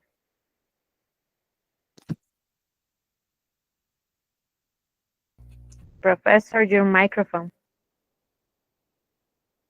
So thank you, Kari. Thank you. Okay. Very good. Excellent paragraph. Okay. Thank you for sharing your example. So let's go with the rest, please. Let's listen. And then at the end, we're going to make like a brief summary about your different paragraph. Okay. Because otherwise, the time is running so fast. Okay. So let's listen. Shirley, example first. Yes. Okay. Leonardo is a young man who balances his career, family life, and personal interests with ease.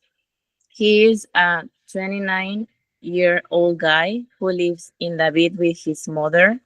He is slim with brown eyes, dark colored hair, and fair skin.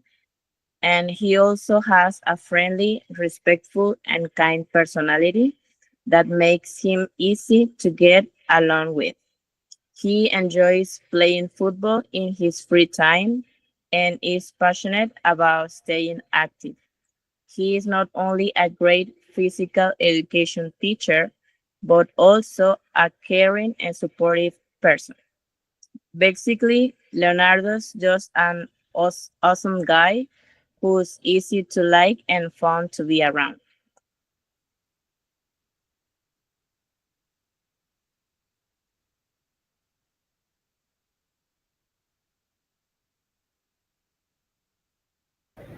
Your microphone, teacher. Okay, thank you, Tomo, Shirley. Congrats. Let's see. Let's listen to the rest, please. Another student who wants to read. Hello, Dania. Dania. Okay, let's listen to Dania. Okay. My paragraph is about Rafael. He is my son. He is 9 years old. He is smart for his age and often impressing his teacher and family with his quick understanding of new concepts. Also, Rafael has a lovely personality characterized by his kindness and gentle nature. One of Rafael's favorites to do is play with his friend, playing video games, and exploring the outdoors. And also, he loved the animals. In short, Rafael's intelligence, lovely demeanor, and enjoyment of playing with friends, making him a wonderful young boy. Thank you. Okay, thank you, Dania. Let's see. Let's listen to another example, please. Me, Professor Frederick. Frederick. Okay, I am going to talk about my 6 years old nephew. Yes. The title is Meet Ian, a bright and playful boy. My 6 years old nephew, Ian, is a bright and cheerful boy who loves learning and having fun. He has short brown hair and sparkling brown eyes that reflect a lively personality. Ian is a very curious and enjoys asking questions about everything he sees. He is friendly and playful, always eager to make new friends. His favorite activities include drawing, superheroes, playing soccer, and reading storybooks. We show his creativity and energy. Recently, he learned to ride a bike without training wheels. He has become very good at solving math problems. I enjoy spending time with Ian because he always makes me laugh and teach me new things, making every moment together special. Special. Okay, thank you so much, Frederick. Let's listen another example, please. Me, teacher. Militza. Okay. Go ahead, Militza. Okay, my paragraph is about my best friend, Ana Candanedo. Um, the name of my best friend is Maria Candanedo, sorry. She is 42 years old. She lives in Cerro Punta, Chiriquí. She is my neighbor. She is tall and thin, and she has curly hair. She is a fun-loving person, and I enjoy being with her. Her hobbies are dancing and swimming, and she loves to go with her sons to the beach every Monday. She works teaching Spanish online from her home for people to another countries. Therefore, she helps them when they need it. She is a brilliant teacher of Spanish language. Finally, I am proud of her. Okay, thank you, Militza. Okay, thank you for your paragraph. Okay, let's listen to another student, please.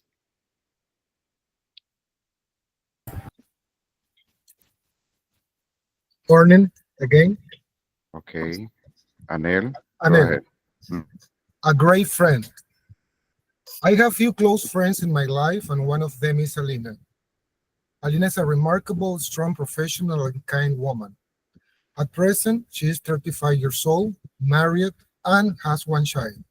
She lives in Pradera and San Miguel. Alina is short, slender, and beautiful, although sometimes she can be kind of grumpy. She is a biologist and she works with me. Alina loves playing bingo and traveling a lot. To me, Alina is not just a friend, she's part of my family, and I love her for the joy and support she gives me every day. Thank you. Thank you, Anel. Let's see. Let's listen to another paragraph. Remember, Me, it's Professor Marelis. Marelis. Okay, go ahead, Marelis, with your example. Yeah. Um, the title is My Best Friend. Janet is not only my best friend, but also one of the most remarkable people I know.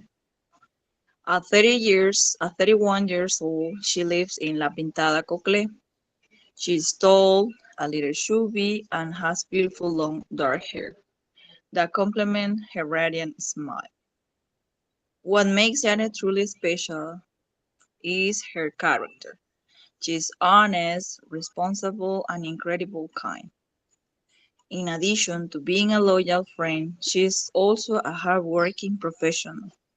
She's very disciplined and adventurous spirit. She also works as a hotel supervisor, and she always finds time for her favorite hobbies. She likes sleeping and swimming. Above all, Janet is an amazing girl with a heart of gold, and I feel lucky to have her in my life. Thank you, Professor.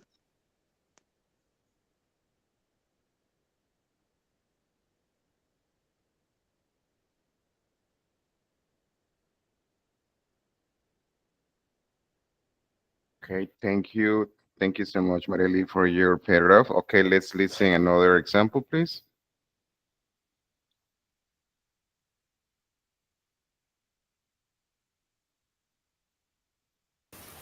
I think it's my turn, teacher. Okay, Núñez. Go ahead, Anthony, Núñez. yes. Mhm. One of the most important and wonderful person in my life is going to be my mother.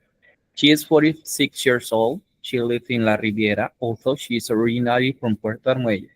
She is a beautiful brunette with a strong personality. She is a very passionate about her job, although she is beginning in this field as a lawyer. She is able to adapt and learn as quickly as she can. She is a dreamer with high expectation in life. No matter what, she achieves all her goals. In her free time, she enjoys dancing, going out, drinking, traveling, and making some money. Even though she is determined and confident, she is also sweet and loving.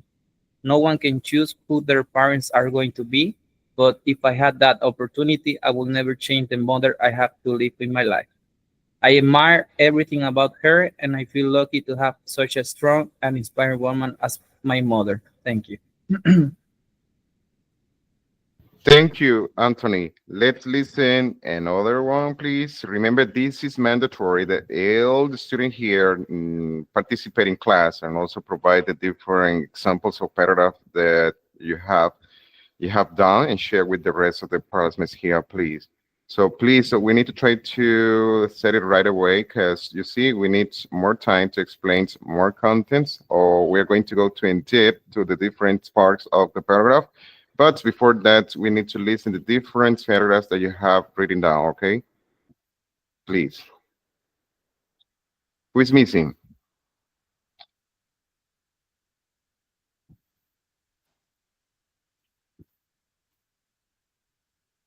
So no more participation. Acosta Anthony. Professor, it doesn't matter that I write about a famous person. No, it doesn't matter. So the topic is free. Just you have to think about a specific person. Could be a friend, could be a family, could be a famous person. Okay, so it's up to you. Okay. Well, the title is Jack Black. Jack Black is one of the famous, fun, and recognizable star in Hollywood, a talented actor, hilarious comedian, and rocking musician, all in one. With his wild curly hair, big expressive eyes, and constant playful energy, Jack Black always stands out in crowd. His loud, joyful personality is impossible to ignore, whether he's making silly face cracking jokes or bursting in song unexpectedly. He became famous for unforgettable roles in comedies movies like School of Rock, where he played a wacky teacher and has the voice of Po in Kung Fu Panda. But Jack isn't just an actor, he is also half of the comedy rock band Tenacious D, where he shows off his amazing singing voice and guitar skill. Jack Black proved that you can be successful by being completely yourself, look funny, and full of passion for entertainment. Okay, thank you, Anthony, for your example of paragraph. Okay, so anybody else, please?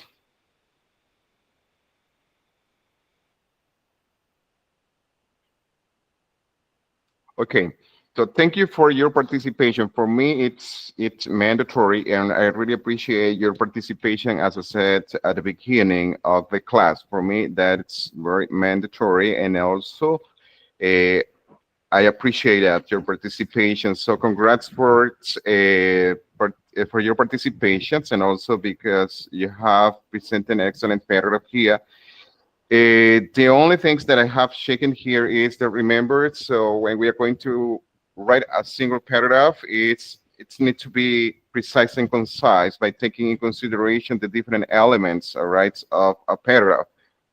And also, I heard some specific examples that you have written down here that they are like too you got too much information for your paragraph. It looks like kinds of an essay, okay, because you provide too much information. So you need to try to avoid using too much information in your single paragraph. Remember, one of the points that we are going to be clear, or just going back to to refresh our knowledge, is that a single paragraph should contain at least from 5 to 10 lines long. All right, so that is the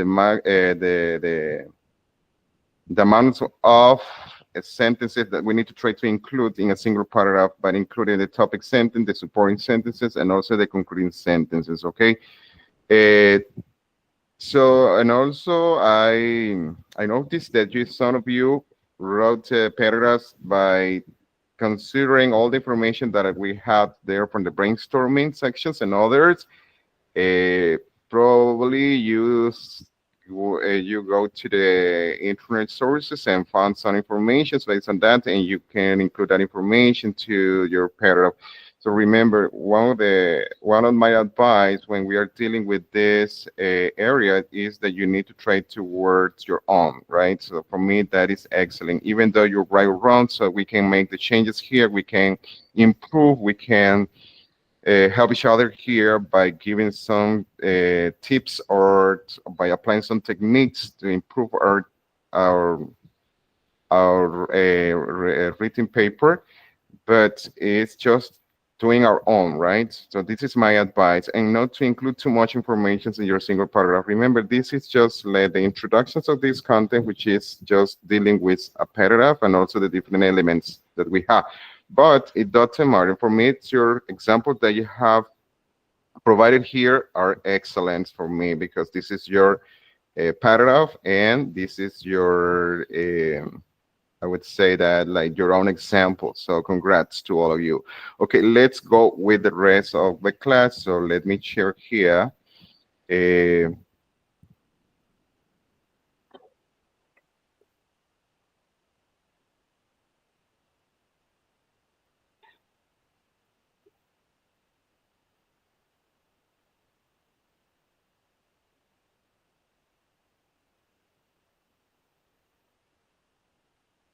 Okay, can you see the information that we are here sharing? It's about the brainstorming activity you already did. Are you in there? Yes, teacher. Okay, good. Thank you to let me know that. Okay, here we got the table of contents. Okay, what is a paragraph? The elements of a paragraph, the structures. Okay, here we got the topic sentence, supporting sentence, irrelevant sentence, concluding sentence, and also how to structure a paragraph, and also how to structure a paragraph in an essay with real examples. Okay, structuring a paragraph with an essay, the introductions, writing conclusions. Okay, all the informations that we need to include in a single essay. Examples of complete paragraphs, tip writing strong paragraph. Okay, and also we are going Teacher, to, sorry, yeah. teacher. In the screen you are showing the answer. I can see the winners of the. Oh, okay. So that is why I was asking you. Okay, let me see. Thank you. Let me go to that specific page down. Let me try it again.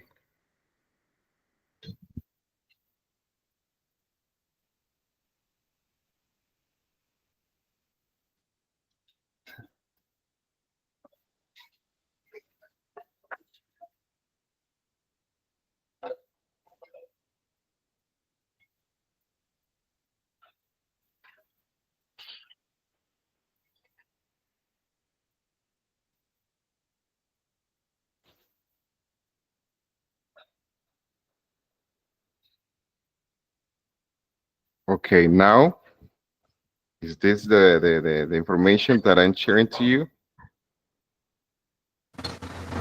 Yes, teacher. Okay, thank you. Thank you to let me know that. Okay. Okay, this is the context that we have here about writing. Okay, so first of all, we are going to have a look. This information, you got that information on the platform as well. Okay.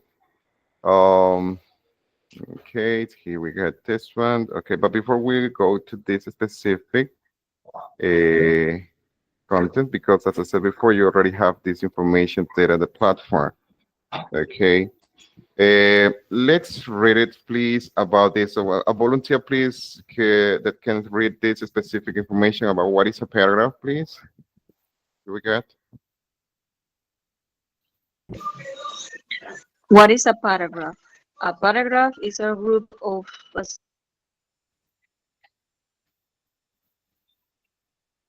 sentences that work together to convey a single main idea. It usually consists in three main parts.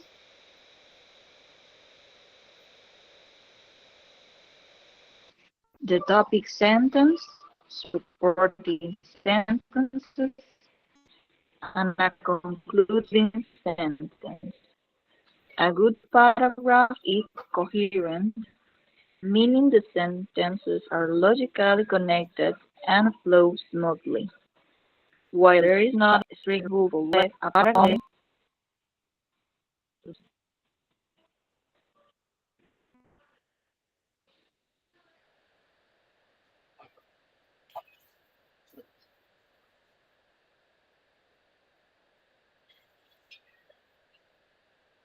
Okay. Vamos a ver aquí. Let's see. Okay, let's read this one. What are the elements of a paragraph?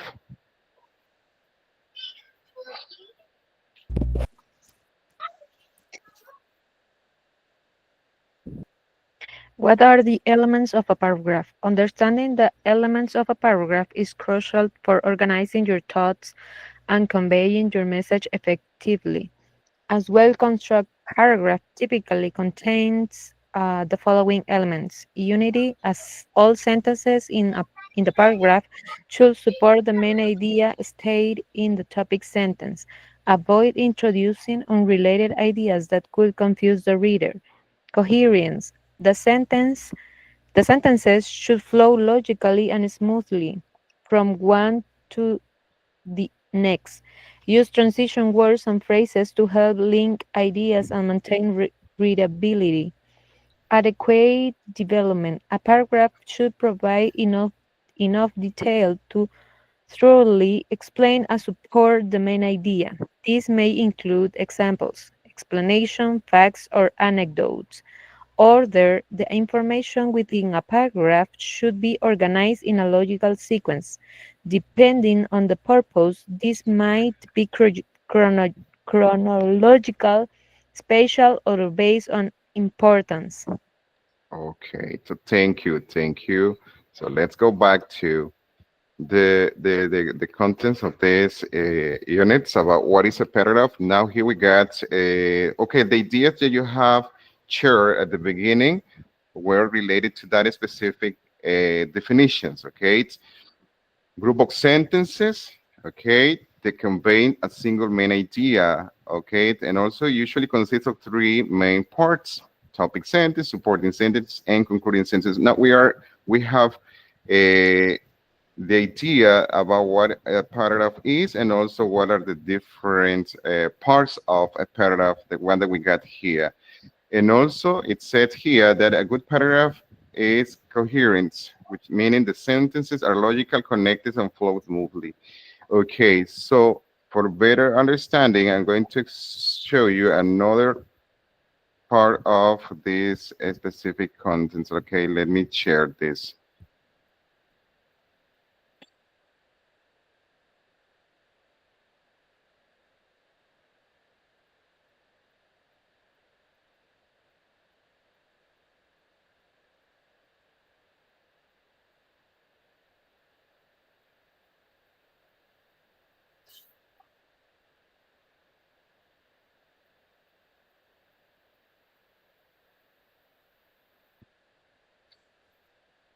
Okay, here it is. Here we are. Okay, the structures of a paragraph. Okay, the structures of a paragraph. Okay, let's see here. See here. Okay, to check this of this. They said understand the purpose of a paragraph, identify the main idea, topic sentence, supporting sentences, and concluding sentence, and learn how to unit ideas and create coherence in an orderly fashion. It said those are the objectives of this specific content. Okay, here we got what is a paragraph. Okay, it's almost the same information that your partner have already read here. So, in other words, a paragraph it's a group of sentences relating to one specific topic, so to the main idea. And also here we got the structures of a paragraph, which is a topic sentence, supporting sentence, and closing sentence, which are the different parts of a single paragraph. And as we already know, most of the time the topic sentence should be included in the first sentence of the paragraph. Sometimes some writers can use it also not only at the beginning of the sentences, but also at the end as well, or at the middle as well. So it depends of the writer. But the thing is that we need to try to recognize what is the topic sentence of the paragraph. It depends on the different paragraph or depends on the writer because when we read, because when we have to be clear that when we write, it's because someone else is going to read our paragraph, okay? Our readers, our audience is going to read, okay? So we need to try to think in our readers and our audience as well, and we need to try to set a specific topic sentence in order that they can recognize or identify what is the topic sentence in the paragraph. Could be at the beginning, as I said before, or at the end as well, and also at the middle. It depends on the writer. But the thing is that we need to try to recognize it and also be clear about what a topic sentence is, which is the main idea. And we already know about that, okay? And that's good. Okay, supporting sentences is the another parts of a single paragraph that we have to include in a paragraph. Once we got the topic sentence, we're going to include the supporting sentences. And also, when we are dealing with the supporting sentences, we need to be clear about that one specific question that we have to explain that in the body of the paragraph. What is the question is? Okay, I explained you that at the beginning. Do you remember what is the specific questions that we have to ask? Okay, to the topic sentence in order that we can get that specific information in the supporting sentences.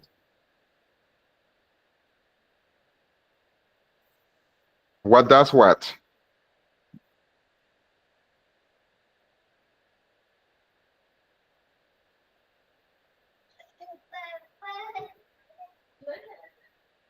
Students, do you remember that specific question?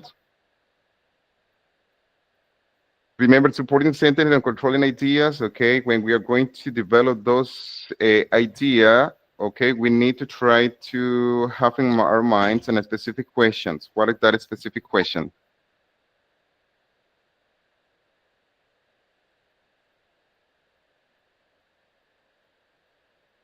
What does the paragraph explain to the topic, right? What does the paragraph explain to the topic? So based on that questions, we are going to provide that specific information, which are going to support the topic sentence. And also, we got here supporting sentence. Okay, another point here in supporting sentences, students. Okay, the supporting sentences could be questions, could be examples, could be details, or other kind of informations.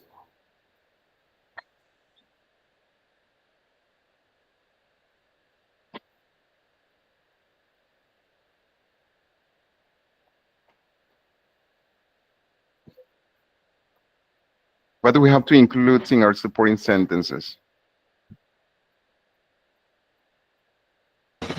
Specific details that come from the topic sentence.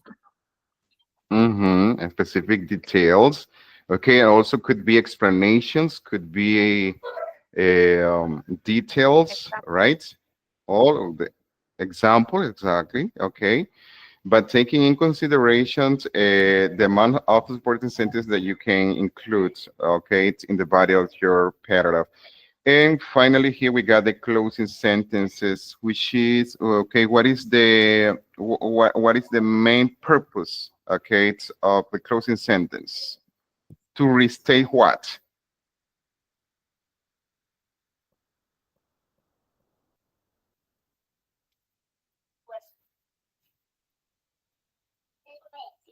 Yeah, you did in your examples, and you did it. Okay, so what is the main purpose of a closing sentence in a paragraph? It will restate what? Main idea. The main idea of the topic sentence. That's right. Okay, so yeah, good job. Okay, let's go with the next slide. Okay, topic sentence or main idea. So here we got the different definitions that we got here. So a volunteer, please, to read this slide. Topic sentence, main idea.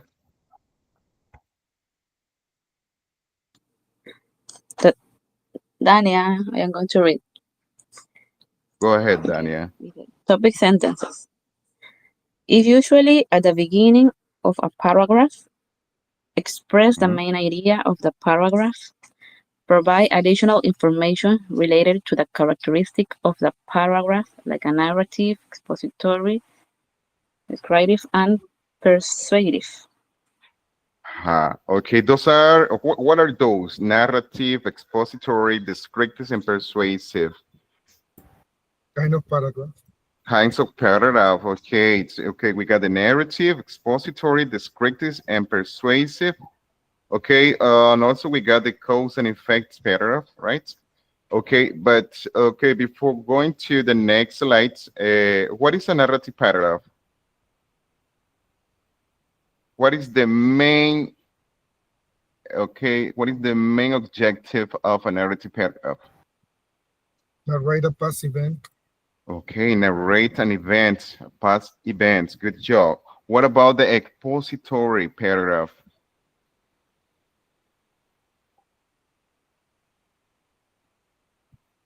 If I assign you to write down right away an expository paragraph, you need to be clear about what is an expository paragraph. What is the main purpose of an expository paragraph? Explain something. Explain, to inform, right? To inform something. You're going to explain, inform. Good job. That is an expository paragraph. Okay. What about descriptive?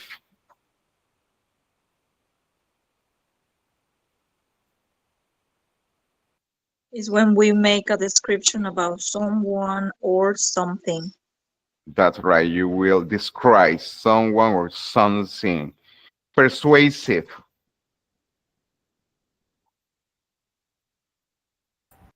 To convince a person about an idea. To convince. Exactly. Try to convince. Okay. Good job. And what about cause and effect?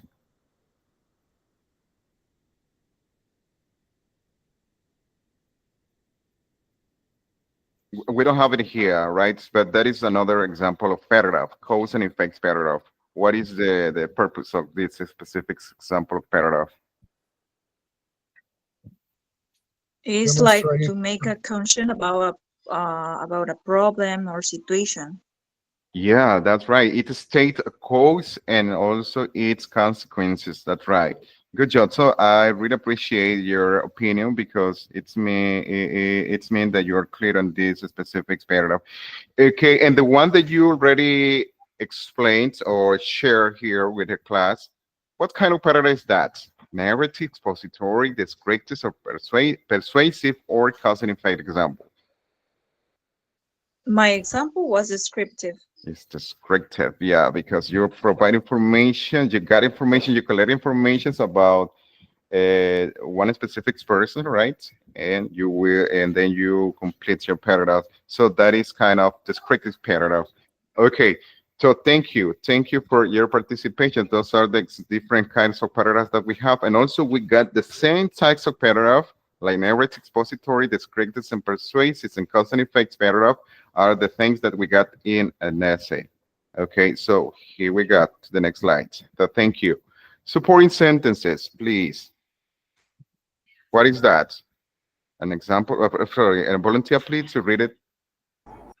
Okay, supporting sentences provide information that strengthens the topic sentence. Typically consists of a minimum of 3 sentences. Elucidate the main idea by explaining, describing, stating a consequence of providing examples. Okay, good job. Excellent. You see, the same information that we have discussed at the beginning is the same information that we got there as a summary about what are supporting sentences. Good. Okay, so here we got the next one, which is the concluding sentence. Okay, so another volunteer, please, to read it.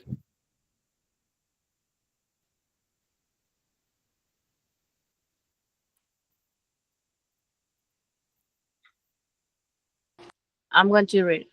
Yeah, please. Okay, closing sentences. Tell the reader that your paragraph is ending. Summarize the discussion of your paragraph. Include the key points of your paragraph. Create a transition to the next paragraph are also called concluding sentences. Okay, so here we got different sentences that explain what is a closing sentence, right? So tell the reader that your paragraph is ending. So we can identify when the writer is in this specific part. Summarize the discussions of your paragraph, include the key points, and also create transitions to the next paragraph. Okay, so all that information, okay, is related to the closing sentence. Okay, here we got an example. You see, here we got a real example. So I need a volunteer to read it, please.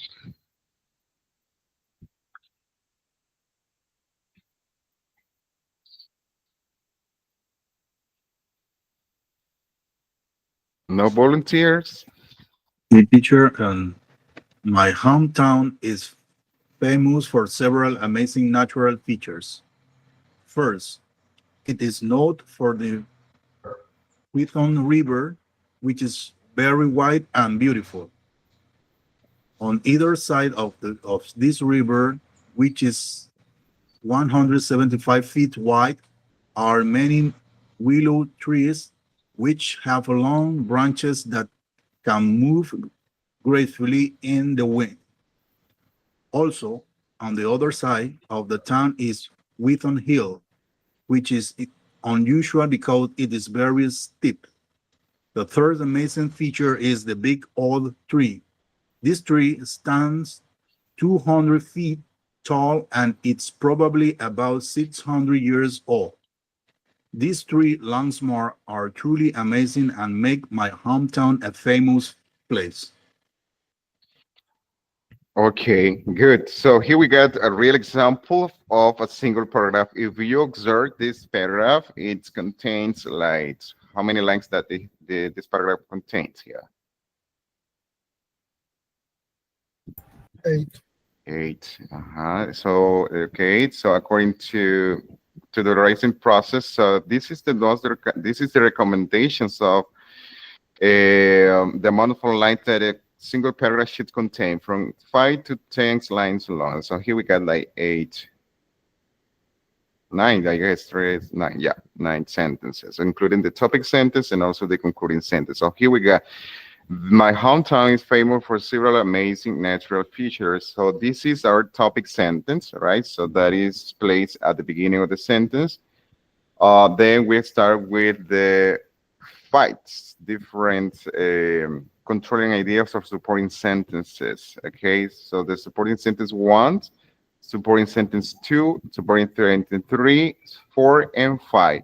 And what are the, okay, if you observe here, we got 5 specific supporting sentences.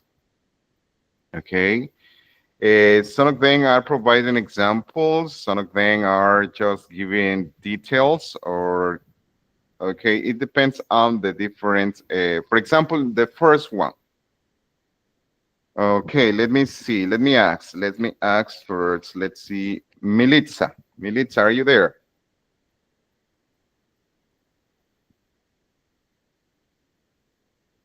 Militza, are you there? Anel?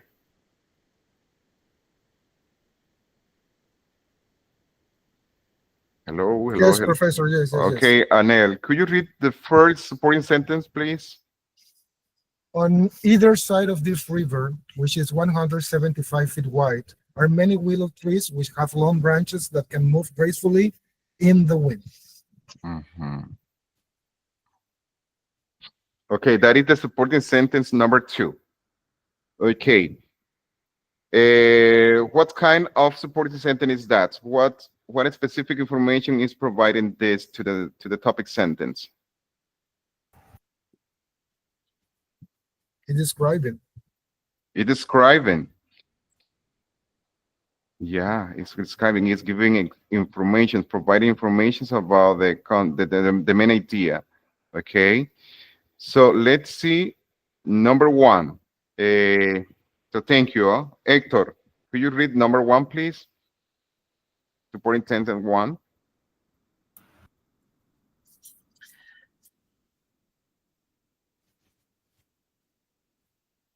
Hector, are you there? First, it is noted for the Wheaton River, which is very wide and beautiful. What kind of supporting sentence is that? Okay, what specific information is providing there? The appearance of the river. Are describing? Yeah, describing that it's beautiful. It might look gorgeous, and how big it is. And it says it's very wide. Okay, good. Let's see. Frederick, are you there? Could you read the supporting sentence 3? Yes, third amazing feature is the big. No. I think the third is also on the other side of the town. Supporting sentence 3. Also. Yeah, no, number 3. Number 3 also. Yes. Also It's because you got confused. Sorry, just let me tell you why. Because the first, it's noted, so that is supporting sentence 1.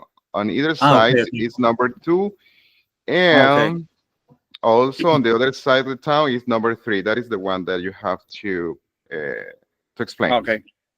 Also, the other side of the town is Wheaton Hill, which is unusual because it's very steep. Okay. So what kind of supporting sentence the writer including here in this example of supporting sentence? Because it's very steep.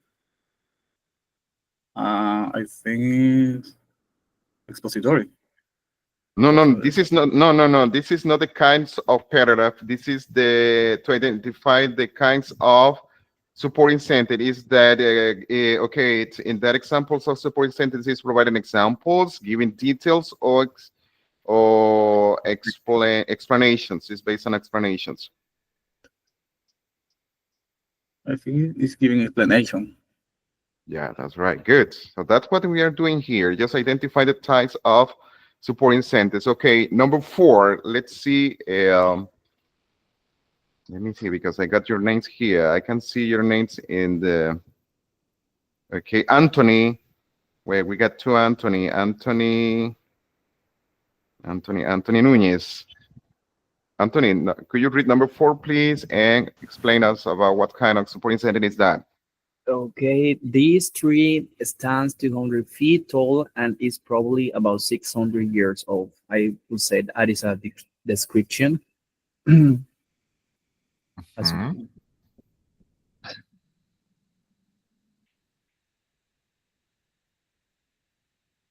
These are descriptions and also providing information. Okay, and finally here we got number 5. So that is for the another Anthony. Anthony,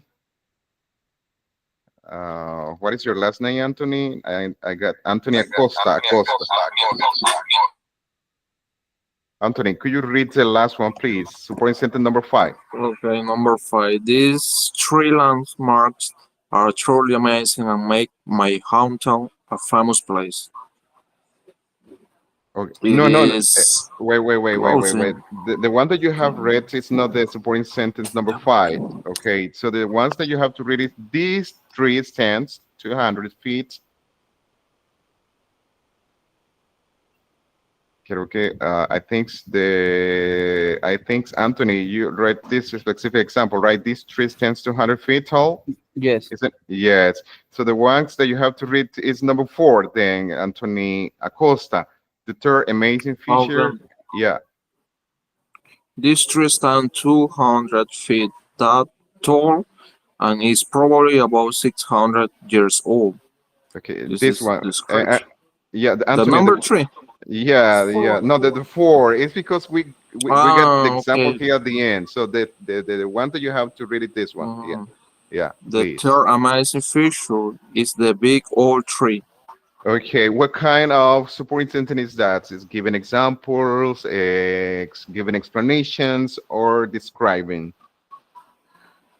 Giving explanation. The amazing feature is the Okay, what about the rest of the audience? Do you agree with Anthony? It's giving explanations in that specific example of supporting sentence, or It's descriptive.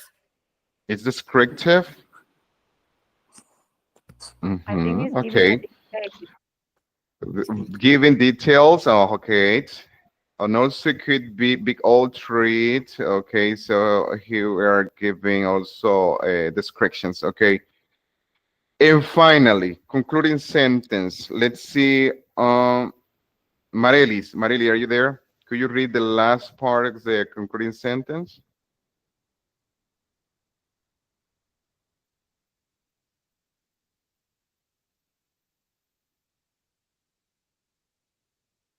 Marelis, are you there?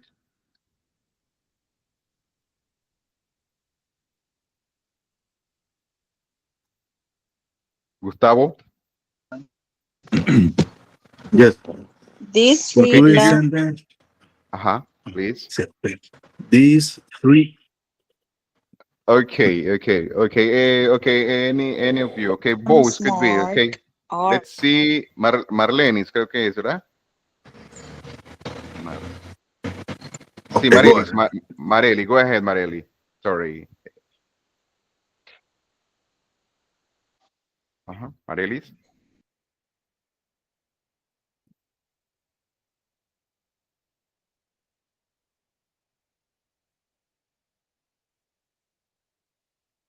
Well, Gustavo, go ahead, Gustavo.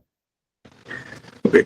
These 3 landmarks are truly amazing and make my hometown a famous I place. don't see the screen. Okay. Okay, this is just Hello, the buenos concluding días. sentence. Okay, Marely, can you hear me?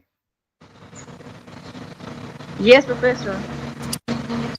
Okay, so well, let's see. Gustavo, okay, we are with Gustavo, okay, first, and then I will call your name, okay? Okay.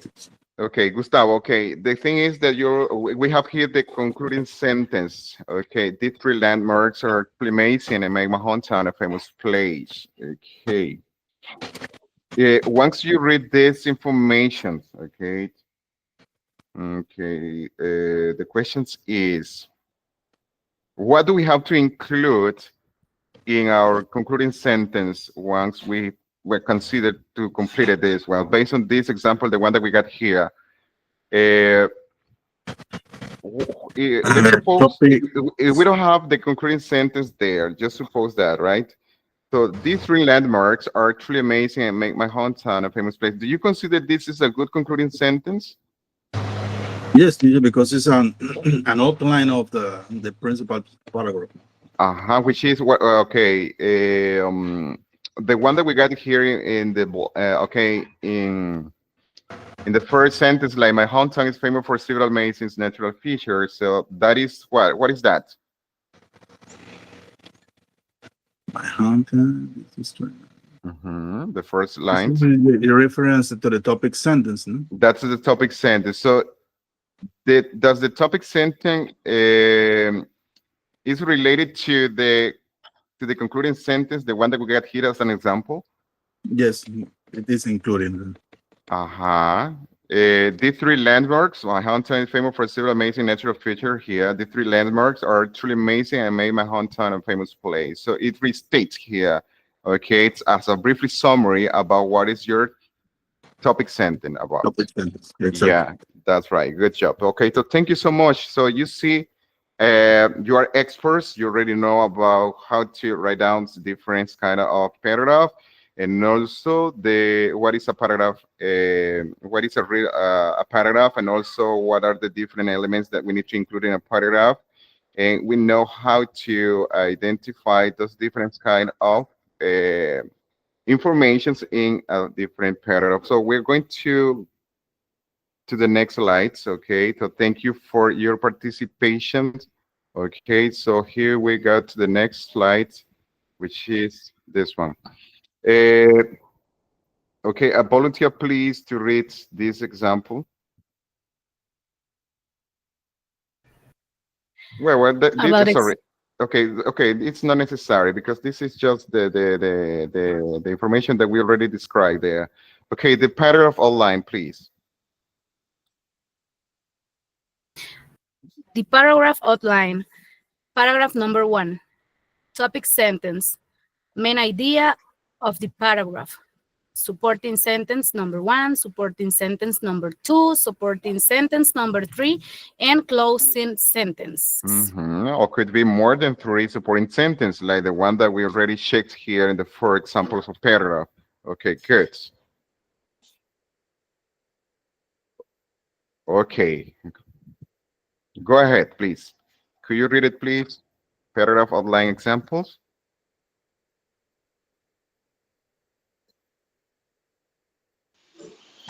Topic sentence. Paragraph example. Topic sentence. Although most people consider piranhas to be quite dangerous, they are, for the most part, entirely harmless. Supporting sentence number 1. Teacher, how you can say this word? Which one? Piranhas? Piranhas, okay. Mm-hmm. Sorry. Piranhas rarely feed on large animals. They eat smaller fish and aquatic plants. Supporting sentence number 2. When confronted with humans, piranhas' first instinct is to flee, not attack. Supporting sentence. Far more piranhas are eaten by people than people are eaten by piranhas. piranhas. Is closing sentence. And the fish are well fed. They won't bite humans. Uh-huh. Okay, so thank you. Okay, here we got just an examples of a paragraph. Okay, so in this case, we have just the explanations of that specific paragraph about, okay, the topic sentence. So if you observe the topic center here, we got the main idea of the context, and also we got the three different supporting sentences. Here just we got three of them which provide information, okay, by taking in consideration the question, like for example, the topic sentence, what is the topic about? Okay, that is gonna be the main questions that we need to try to ask to get to that specific topic, the topic sentence. And also the second question is going to be about the controlling ideas of supporting sentences, where that's the paragraph explains about the topic or about the contents, okay, or the topic in this case. Okay, so based on that, we are going to get to the specific information that we really need to include there to support, right, the topic sentence. And finally, the closing sentences. Here we get just like a brief information of the just to restate in the topic sentence part.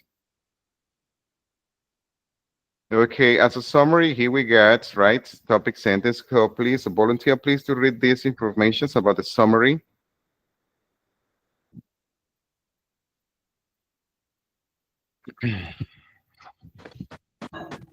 The summary, topic sentences, main idea, what your paragraph is about, supporting sentences, details that support your topic sentence, and closing sentence is restate your main idea, highlight key points. Okay. This is the summary about what is a paragraph, okay, or what are the different elements that we need to try to include in our paragraph, like topic sentence. Now you know, you have cited that here, that is the main idea, and what your paragraph is about. That is the main question that we are going to ask ourselves when we are going to write a paragraph. Okay, what is going to be our topic sentence? Okay, so based on that, we are going to deal with that specific content. Supporting sentences, okay, details, okay, extra information that we are going to use to provide that or to reinforce the main idea of the topic sentence. And the closing sentence is like a summary, right, which restates the main idea or highlights key points. Okay, so let's move to the next ones. Okay, here we got the unity, coherence, and order in a paragraph. Okay, that we have that is part of the elements of a paragraph as well, and we need to try to recognize them and also include it in our paragraph to do an excellent paragraph. Okay, what does having unity in a paragraph mean? Okay, so here we got. So remember, this was one of the questions that we completed in our Mentimeter platforms. Okay, it's when we start our class at the beginning. Okay, so what does having unity in a paragraph mean? Okay, could you read it, please? The paragraph focuses on the main idea expressed in your topic sentence. The supporting sentences explain and build on the main idea. The closing sentence ends the paragraph with the same idea. What does having unity in a paragraph mean, right? It says the supporting sentence explains and build on the main idea. The closing, okay, this is just the if you consider all these important points to your paragraph, okay, so that's mean that you're going to include unity in your paragraph because it is well structured, so it is completed, and also you have applied all the important information that it should include, right? So that is part of unity. Everything should be well structured. Okay, let's move on to the next ones, to the next slide. Okay, here we got coherence. Okay, another volunteer, please, to read coherence.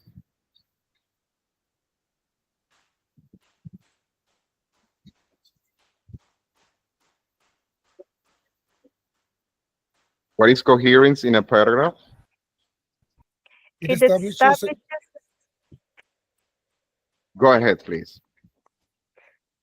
It establishes a relationship among the ideas presented in a paragraph. It uses transitions to show the connection among ideas. You may use transitional phrases or words, as well as sentences that point towards the next idea. It uses details to ensure the relationship among ideas is clear. It helps the reader to understand the paragraph. Okay, good. Okay. Talking about coherence with your own words, please. Volunteer to explain about what coherence means for you in a single paragraph based on the content that we got here as a summary, okay? So I would like to know about your points of view about coherence, and then we're gonna go back to unity as well, because for me, it's better to listen my participants to explain what coherence means for you and also unity. But in this case, we're going to go back to coherence first. Volunteer, please. Yeah, remember, I can see you. Okay, so just try to open your microphones and you can participate. Meanwhile, I'm going to turn off my microphones because I think it's better. Let's see. Okay, let's do this by the end. Okay, let's try to complete first. Sorry, because then I can stop here and then I can listen your points of view because we're going to make some summaries at the end. Okay, so don't worry about that. Just try to have a look to the different ideas that we have here about coherence. Okay, what is coherence in a paragraph? Okay, here we got the idea. So at the end, we are going to have a class discussions, and you can make your comments here. Okay, so let's move to the another slides. Okay, yes, because the time is running so fast. Okay, so another student who can read this specific slides. Just you can take notes. What is order in a paragraph? Mm-hmm. It establishes a logical and clear train of thought, indicates how your ideas will be expressed, and it detonates why these ideas are expressed in a specific manner. Okay, good. Okay, let's move on to the next slide. Okay, steps for building a paragraph. Okay, so we already know about the steps. Okay, topic sentence, supporting sentence, and closing sentences. Okay, as a summary here again, so a volunteer, please, that can read this specific information.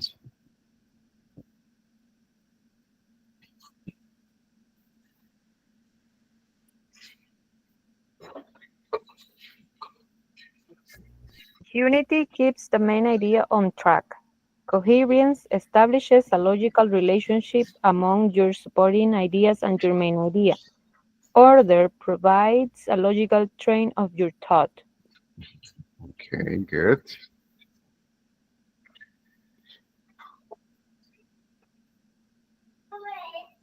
Okay, types of paragraph. Okay, here we got an example of type of paragraph. This is the first one, which is a narrative paragraph. Okay, so I want a volunteer to read this example of paragraph, please.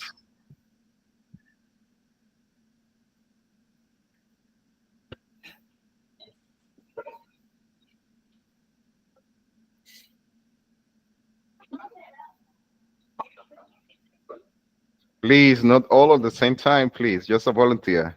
Last year was the first time I had ever been the new kid at the school. For the first 4 days, I was completely alone. Finally, at lunch on the fifth day, Karen walked past me. Even though I was new, I knew Karen was popular. Soon her friends were sitting right next to me. I never became great friends with Karen, but after lunch that day, it seems like they were happy to be my friend. You cannot convince me that Karen did not know what she was doing. I have a great respect for her, and I learned a great deal about what it means to be a true leader. Okay, so thank you. What is your name, Mister? Anel. Anel, Anthony. No, Anel, sorry, Anel. Thank you, Anel. Okay, this is an example of narrative paragraph, right?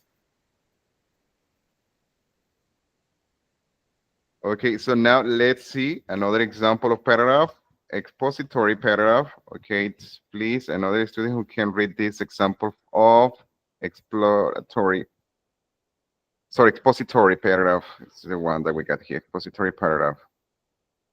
Let me put it here. Okay, here we are.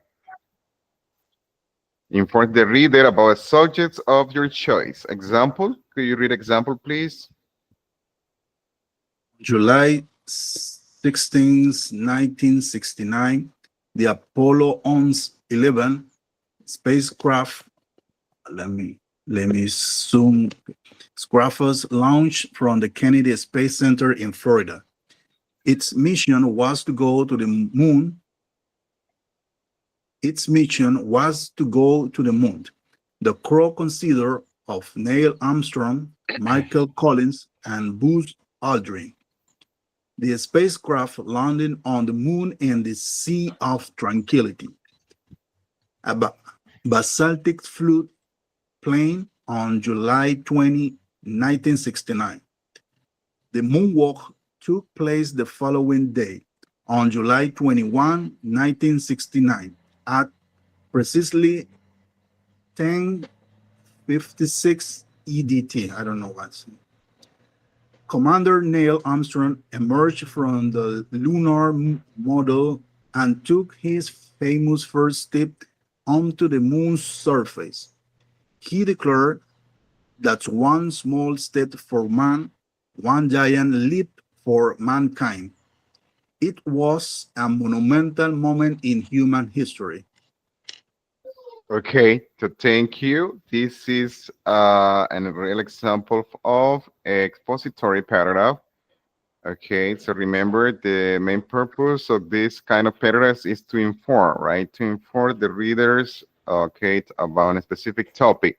Then we got here the descriptive paragraph, which describes something in details. Okay, so here we got the example. So a volunteer, please. Teacher, I have a question before someone read. Okay. Expository have it's similar to the narrative, more or less, no? Yeah, because it's providing, it's describe, well, it's narrating. It's kind of similar, but in this What is the case, difference? The difference.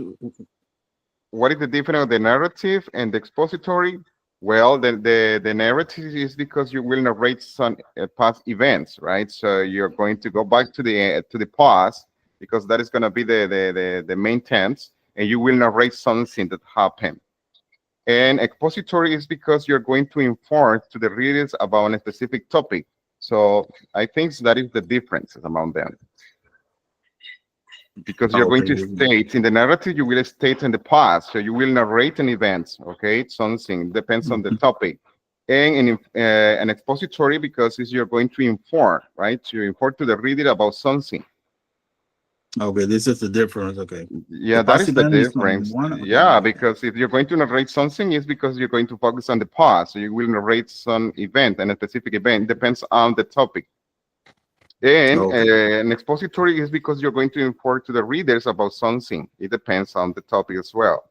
Now you can mix something like packs and they actually know, or in the expository. Yeah, so it depends on. Yeah, you can mix up as well. In the past, it depends on the tenses as well. It depends on the topic. If you are going to explain something based on the past, you also, because you are informing. That is the purpose, okay, of the paragraph, in this case, of the expository paragraph, because you will inform.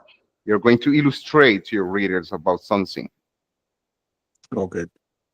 Well, let's see descriptive paragraph. A volunteer, please. Yeah, here. Describe something in detail. Example: sunset is the time of the day when our sky meets the outer space solar winds. There are blue, pink, and purple spheres, spinning and twisting like clouds of balloon caught in the whirlwind. The sun moves slowly to hide behind the line of horizon, while the moon races to take its place in prominence atop the night sky. People slow to a crowd entranced fully forgetting the deeds that must still be done. There is a coolness and calmness when the sun does set. Okay, thank you. This is a real example of a descriptive paragraph. And here we got the next one. Okay, cause and effects paragraph.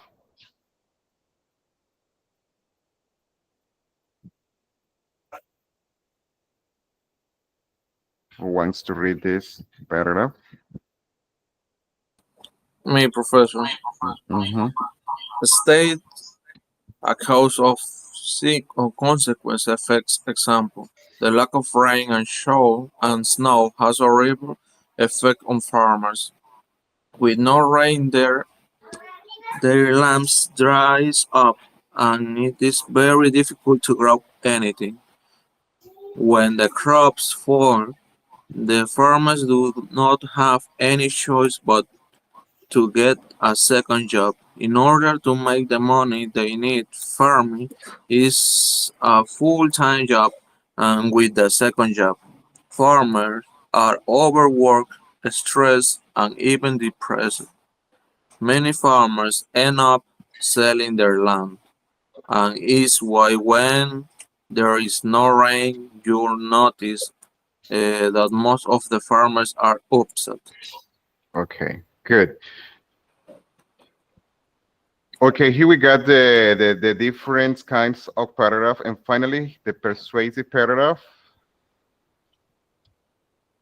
I think this is the last one.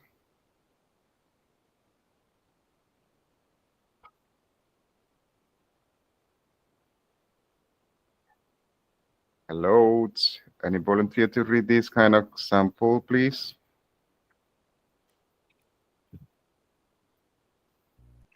Hunters, hikers, and para-recreationalists to turn in poachers. Poachers are people who kill animals illegally by hunting without a proper permit.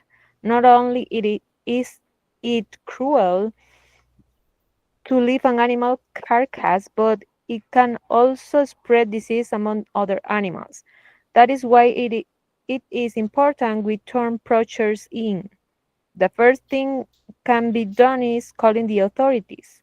When a call is placed, the operator will ask some questions. So when you see this happening, write the information of the person down. The second thing a person can do is try to get on the internet. There you can find out more information about what you need to do. If anyone sees one of these illegal acts being done, now you know what to do to turn them in and make Montana a better place for everyone and everything. Justin Campos, 2005. Okay, good. Thank you. Okay, going back to the different kinds of paragraph, the one that we got here. So, which of things do you consider is one of the most difficult one, and why? Narrative, expository, descriptive, and also we got cause and effects and expository paragraph. Persuasive.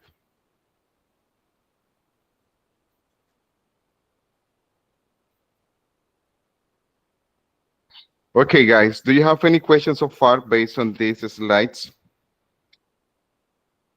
Here we got just like a summary about what we have been covering in this class, about what a paragraph is, what are the different parts of the paragraph, what are the elements that we need to try to include in our paragraph, and also the different kinds of paragraphs that we have here.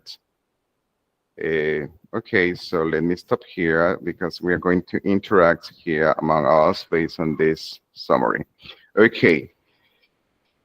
As a summary of the class, okay, so with your own words, I want you to explain me, okay, the different questions that I'm going to ask to you, okay, it's based on this class.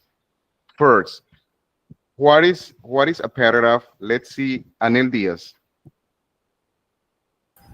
As I told you before, it's a set of sentences that are going to explain a point of view. They have to have three elements that are topic sentence, supporting ideas, and a closing. Okay. So, talking about the supporting sentences, what are the different options that we can include in our supporting sentences?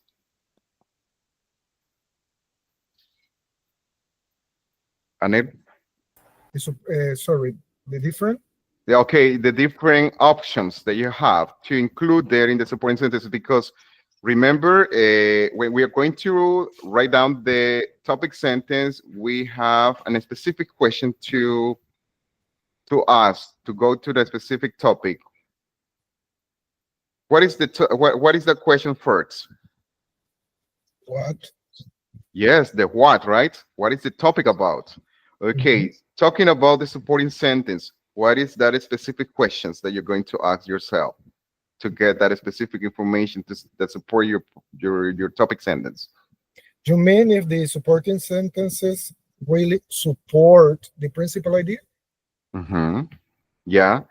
Okay, you need to try to think in specific questions about what does the paragraph explains about your topic? Is that the question that you need to try to answer when you're going to work with this, the supporting sentences? What does the paragraph you say? What does the paragraph explains about about your topic? Sorry. This would be one. And then what kind of talking about the supporting sentences. The supporting sentences could be, apart from examples, what else? What else you can include to provide description, examples, point of view, explanations, details, points of view. Excellent. Talking about the concluding sentence, Anel. The concluding sentences is like a resume. Sorry, a summary of the paragraph.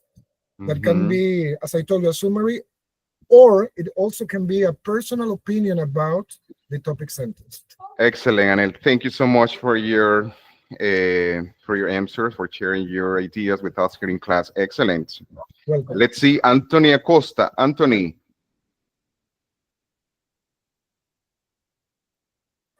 Yes, Professor. Anthony, how many lines do you consider the writing should include in a single paragraph? What is the amount of lines that we have as a writer include in a single paragraph? For each paragraph, like 5 to 7. Okay, from 5 to 10 lines long. Okay, it depends on the contents as well. Okay, but that is approximately about the amount of lines that we, as a writer, we can include in a single paragraph. Okay, good. What are the elements that we have to include in our paragraph?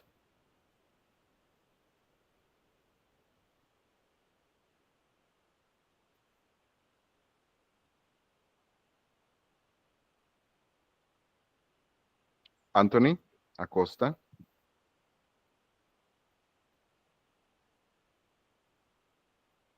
What are the elements that we have to include? Yeah, what are the elements that we have to include in our single paragraph? The topic sentence, the supporting text. No. I'm not talking about. I'm not referring to the structure, because when we talk about structures, we are dealing with topic sentence, supporting sentence, and concluding sentence. That was the questions that I asked to Anel. So the things that I want you to tell me is about the elements that we need to try to. The main idea, explanations, sample. No. It's dealing with another things that we're going to use to polish our paragraph to do it better. All right. So those are the things that I'm referring to. Okay. What are those elements? For example, I'm going to give you just an idea. We need to try to include unity. What else?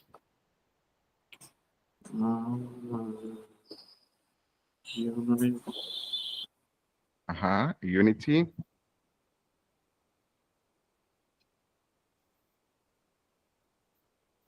What else apart from unity? Is there any other student who wants to help Anthony, please? Coherence, Coherence and Uh, order, Sufficient development order. and How sufficient? yeah, coherence. Yeah. Yeah, coherence. Okay, unity, coherence, and then the order. Okay. And what is the main purpose, okay, of the unity in a paragraph?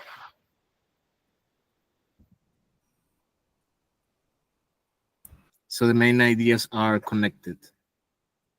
So the main idea should be connected to the topic sentence. Okay, what else?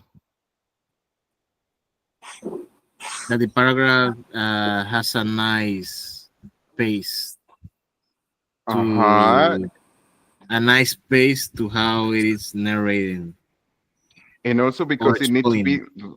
yeah, and also because it need to be well structured. I mean, it would need to be well related, okay, Yes.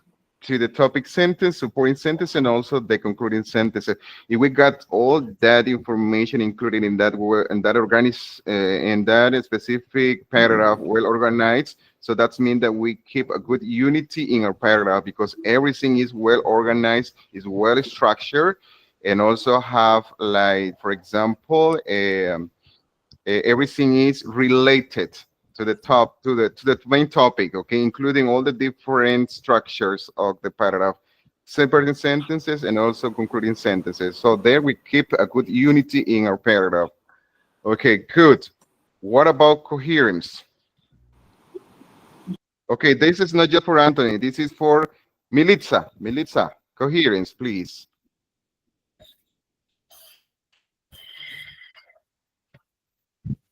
Teacher, coherence in a paragraph is a connection of the ideas. In that connections, we can include transitions words, transitions Okay, word phrases. transition words. Yes, teacher. Yeah, that is going to be the use of good transitions words. And also it establish a good relationships, right? With Teacher, the ideas. in it's important to the use of transition words and support a central idea too. Yeah, because yeah, of course, it plays an important role in writing the use of transitions words and also phrases. Okay, we connect one idea to another, everything related to the topic sentence. Okay, so that's what it says. It's ensure the relationship among ideas. Okay, and also one of the most important thing is that our reader can understand the paragraph. Is our read if our readers understands clearly enough our paragraph, so that's mean that we got a good coherence in our paragraph, okay? Because we don't have, whenever, remember, whenever we want to write a paragraph, we don't need to write it down for us. We need to try to think in our readers because the purpose is that a reader can understand our paragraph. Otherwise, if we don't write a clear paragraph, they will get confused, and that is not the purpose of writing a paragraph. Okay, so whenever we have to write a paragraph, we need to try to think in our readers because they are the first. Okay, so that's why we need to try to include unity and also coherence, which is the use of good transitions words that connect our ideas. Okay, and also the relationships among the ideas should be clear in order that we can write an excellent paper to our readers because they need to understand the content, the paragraph. Okay, if our readers understand our paragraph, so that means that we include good unity and also coherence in our paragraph. And finally, what is what is order? Okay, what does it mean? I'm not going to ask your name. Just both be volunteer if you want to answer this question, please. order means that it should be well organized. Hmm.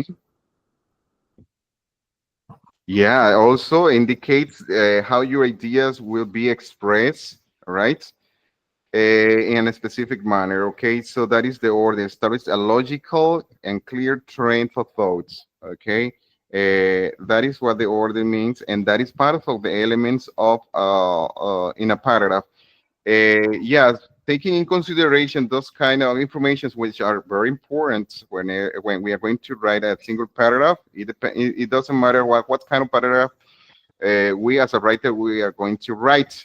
Okay, so we need to try to keep in mind that one of the main persons that we are going to think is a reader, sorry, because they are the one that are going to read our paragraph or paper, and they need to be clear enough to understand everything that we have said in there in our paragraphs. Obviously, taking in considerations all the different processes that we have been discussing here, like the applying the different grammar rules, okay, because that is going to be the final paper, the one that our reader is going to read. Okay, so once we had that information, so that means that we have everything well structured there by taking in consideration that we have uh, got there a clear topic sentence, clear supporting sentences, including unity, coherence, and order, and also a final concluding sentence. Remember, the concluding sentence should be a single line. That's it, okay? But it will restate about your main idea, and that's it. And the different kinds of supporting sentences or controlling ideas, where you already know about the different options you have, okay? And also you can provide for each specific supporting sentence, you can include any of the different forms of supporting sentence, giving explanations, giving examples, detailed, etc., etc., etc. So it depends on the writer, okay? But the thing is that the final paragraph should be clear enough for our readers because they are the ones that are going to read our papers at the end. And we need to try to include all that elements that we said already, which was the unity, the coherence, and also the orders of the paragraph. So if we take those things in consideration, at the end we are going to write an excellent paragraph. It doesn't matter what kind of paragraph, okay? But the thing is that the ones that we have selected to write it down, it's gonna be perfect because we already know about every single part of a paragraph, every single element, and also all the different things that we need to try to include there in order that our readers can understand a paragraph. Okay. Okay, talking about kinds of paragraph. Okay. Could you tell me about the different kind of paragraph that we have already mentioned here in our class? First, Narrative. narrative paragraph. Okay. Descriptive. Yeah. Okay, Expository. narrative, descriptive, expository. What else? Cause and effect. Cause and effects paragraph. And missing one, Persuasive. persuasive paragraph. Okay. Let me ask first to Shirley. Shirley, are you there? Yes, I am. Shirley. Okay, from the list of the different kind of paragraph, okay, what kind of paragraph do you consider the best for you, and which of them is considered the worst because it's going to be more difficult for you, and why? Um, well, I consider the descriptive one like the most uh, easy for me. Mhm. Because in that I can use, like adjective, like shapes, all of that about anything, a person, an object, a situation. Um, so for that reason, I like the most that one, the descriptive one. In Uh, which, yeah, the opposite way, yeah. Tell me yeah, about maybe the expository one. the uh, expository one. yeah, I think that it's kind of difficult because I have to include maybe facts, specific information about any topic. So maybe I had to research more because it had to be, facts. not maybe ideas or own opinion. Exactly. Just you need to restate with by using facts. So that means that you need to try to do different type of search, right? And also you need to cite specific informations because you're going to explain that paragraphs based on real informations about using facts in this case. So that's why you consider that is one of the most difficult one for you. That is according to your opinion. And the easiest one is the descriptives because as you said, you can use different kind of adjective to describe, okay, the topic. Good. Thank you for sharing your personal opinion. Hector, what about you? Hector?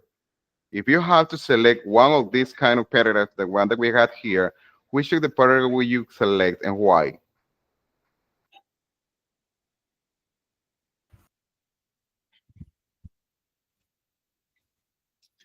Okay, so which one I will select? Yeah, and I guess, well, it's between narrative or descriptive. mhm. I mean, if, every paragraph is interesting, depends again of the topic, but persuasive paragraph is sounds exhausting Mhm. because you need to like provide facts, pros and cons to the readers. Which one? Persuasive. Persuasive, yeah, I think that's like one of the hardest. So I would Mhm. choose narrative or or descriptive narrative because it will be interesting to tell a story from point A to point B, Mhm. Okay. and a descriptive paragraph is easy because you depends of the thing you want to talk about, either a person or your hobby or something else. Like you can just make something quick Uh-huh. about it. Okay, in other, okay, thank you. Hector, what is the differences among like the expository paragraph and the persuasive paragraph? What are the differences among Huh. them? Oh, expository, it's more about explaining or provide information to the readers. And Providing, huh?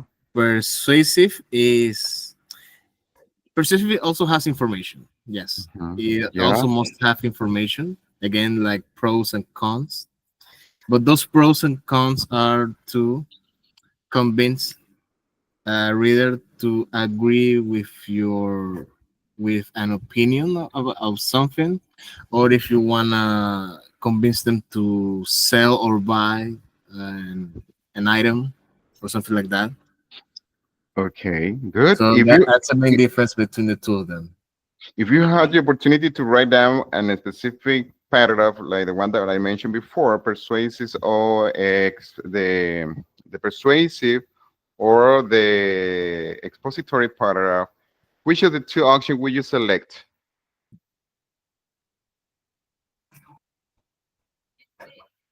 Well, I in my head I'm thinking about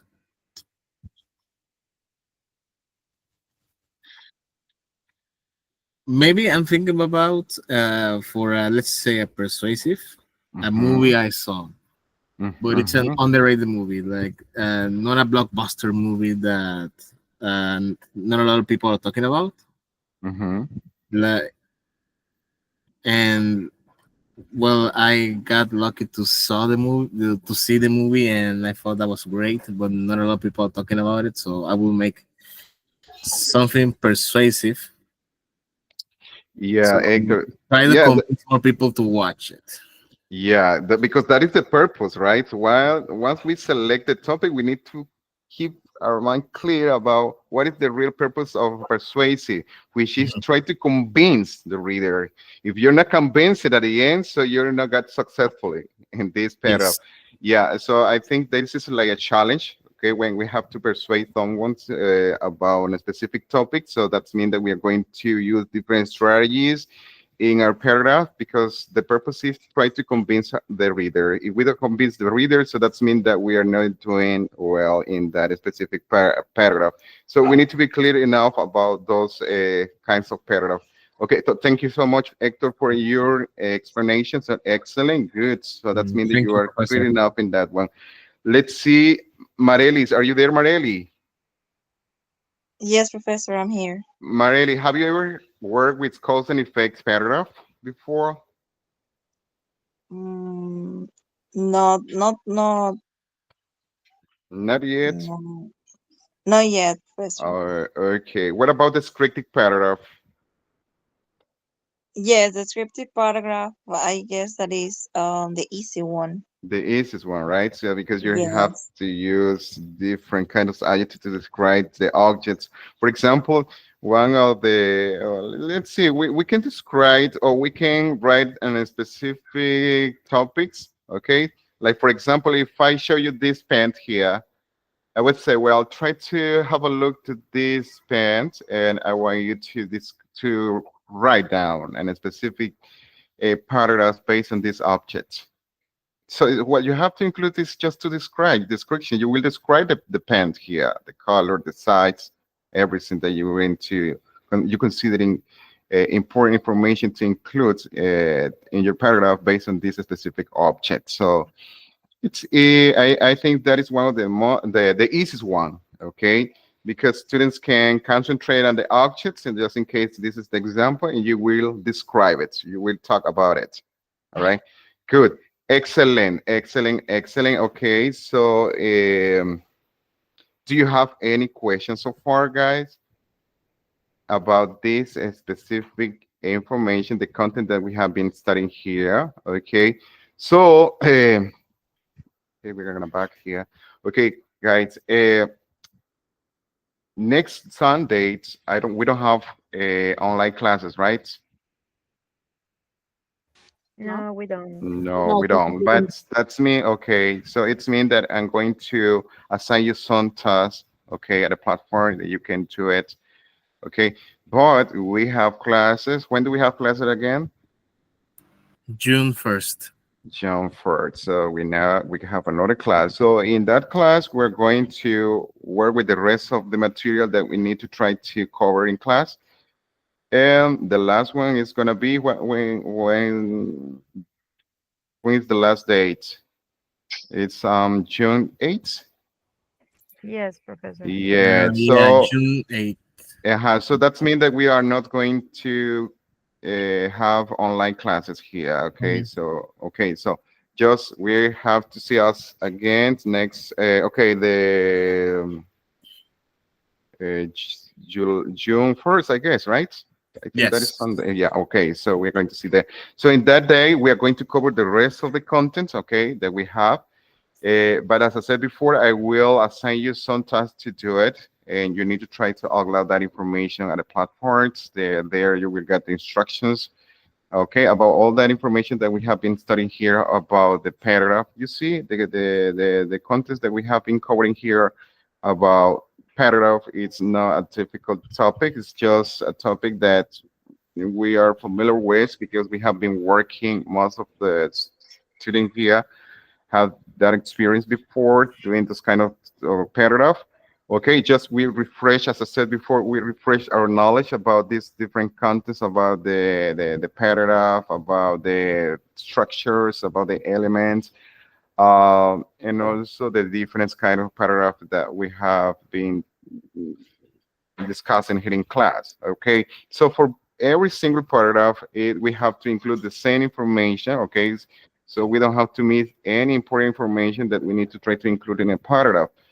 Okay, at the platform, I will assign you a task. Okay, which is easy. Let me share this specific task. Um, Let me go to the task. Let me see before we leave.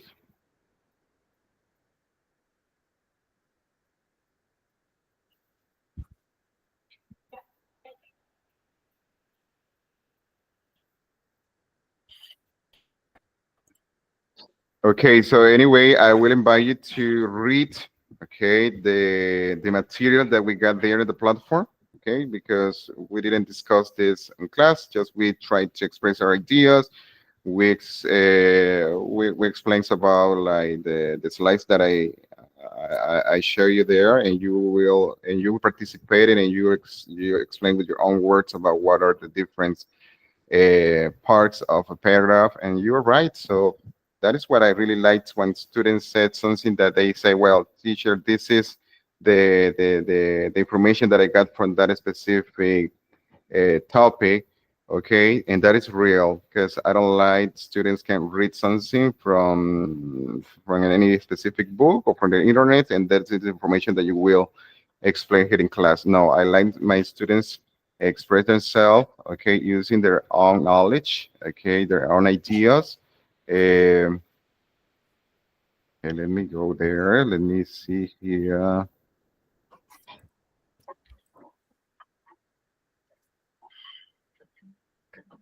Ya estamos a punto de irnos, así que ya vamos a ver, chicos. Let's see.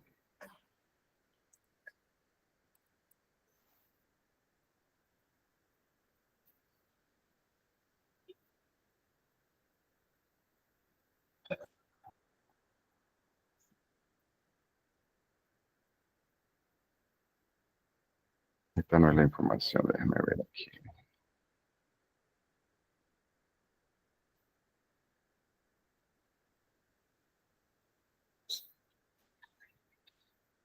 Okay, here we are.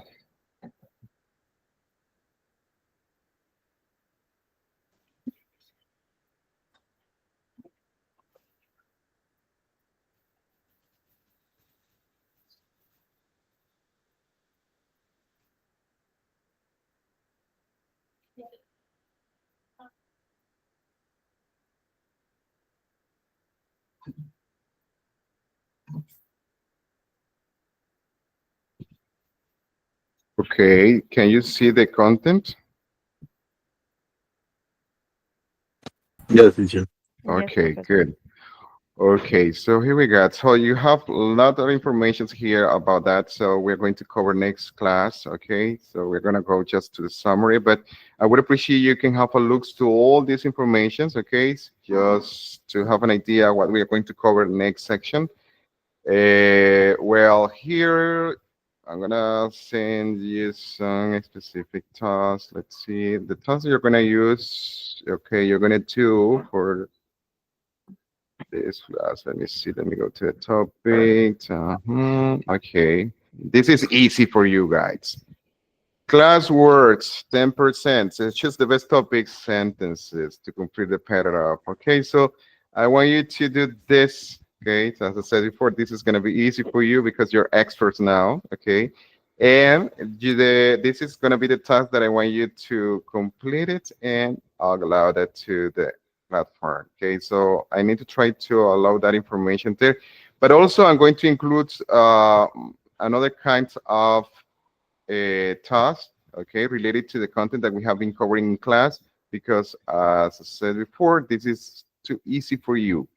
All right, just you need to try to select the specific topic sentence that you consider is the best to match the different paragraphs that we have here. So you will be able to select the topic sentence and write it down at the beginning. Okay, that is what we have here. Okay, but apart from this task, I'm going to assign you another one. Okay, which is based on the contents that we have been studying here about the paragraph, the structures, and the elements of the paragraph. Okay, so but now you have an idea, okay, about what you're going to do. Is just complete the different paragraph there by selecting the specific topic sentence that the one that you consider is the best. Okay, but apart from that, I'm going to assign you another kind of task, okay, which is related to the different paragraph. Like for example, identifying the coherence, the unity, the order, and also probably this identifying the kinds of paragraph. Could be expository, persuasive, things like that. Okay, so I'm going to work on those tasks, and also I'm going to upload it to the platform. So that is going to be for this class. Okay, so the ones that you're going to complete, So you're going to upload it there. And also, I'm going to work with you next Sunday, but as I said before, you don't have to get into the class here like it's online classes. Just you have to go to the platform and checks all the tasks that you have to complete. Okay, so you're going to work with those tasks there, and you need to try to upload it on time as well, because that is part of responsibility. Just in case you have any interrogants, you can chat on the group. Okay, so that's mean that you don't have to try to name. If you want to say something, you can ask for clarification.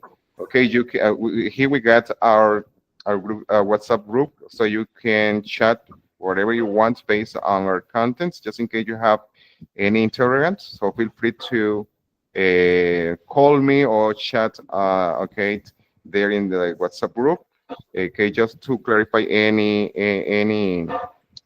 interrogants you have. Okay. So I don't know if you have Professor, any questions. Yes, tell me, Anthony. No. what are the deadlines for the assignments? Okay, so remember, I need to try to work on that today. Okay, I think you already have that assignment, but I don't remember what was the last day. Okay, I can remember now. So you have to check, and you need to see what it was the deadline. But the another task that I'm going to upload, so I will do it today as well. Okay, so I will give you a little bit. I will give you like 1 day more, okay, to complete it. And also, I'm going to include the next activities that you're going to complete. That's going to be for next Sunday. But that is going. I'm going to upload them probably on Friday or Saturday, because you're going to work with those tasks on Sunday. Okay. Do you have any other question? Yes, Professor. I see in the platform that there is a task for this Friday, 23rd. I don't know if you can give us a little more time due to the fact that some of you are working. Yeah, of course. I'm going to take that in consideration. Thank you to let me know. Well, the task that I'm going or I want you to upload it, it's going to be the one that I show you. There was the taking or selecting the best topic sentence to complete the paragraph. Okay, that is what the task was about today. So I would appreciate you can upload that information by now. Okay, do you have another question? If you don't have more questions to ask, so that's all. It's 12 o'clock, so our class is over. It was a pleasure to attend you here in my class, guys. So see you and have an excellent weekend. Well, today is the beginning of the week. Okay, so have an excellent week. Thank you so much. Thank Bye, Thank you, you, teacher. Professor, Thank and you. have a Thank you, Have a nice nice day. day. Professor. Bye. Bye-bye. Bye-bye. See you. Bye.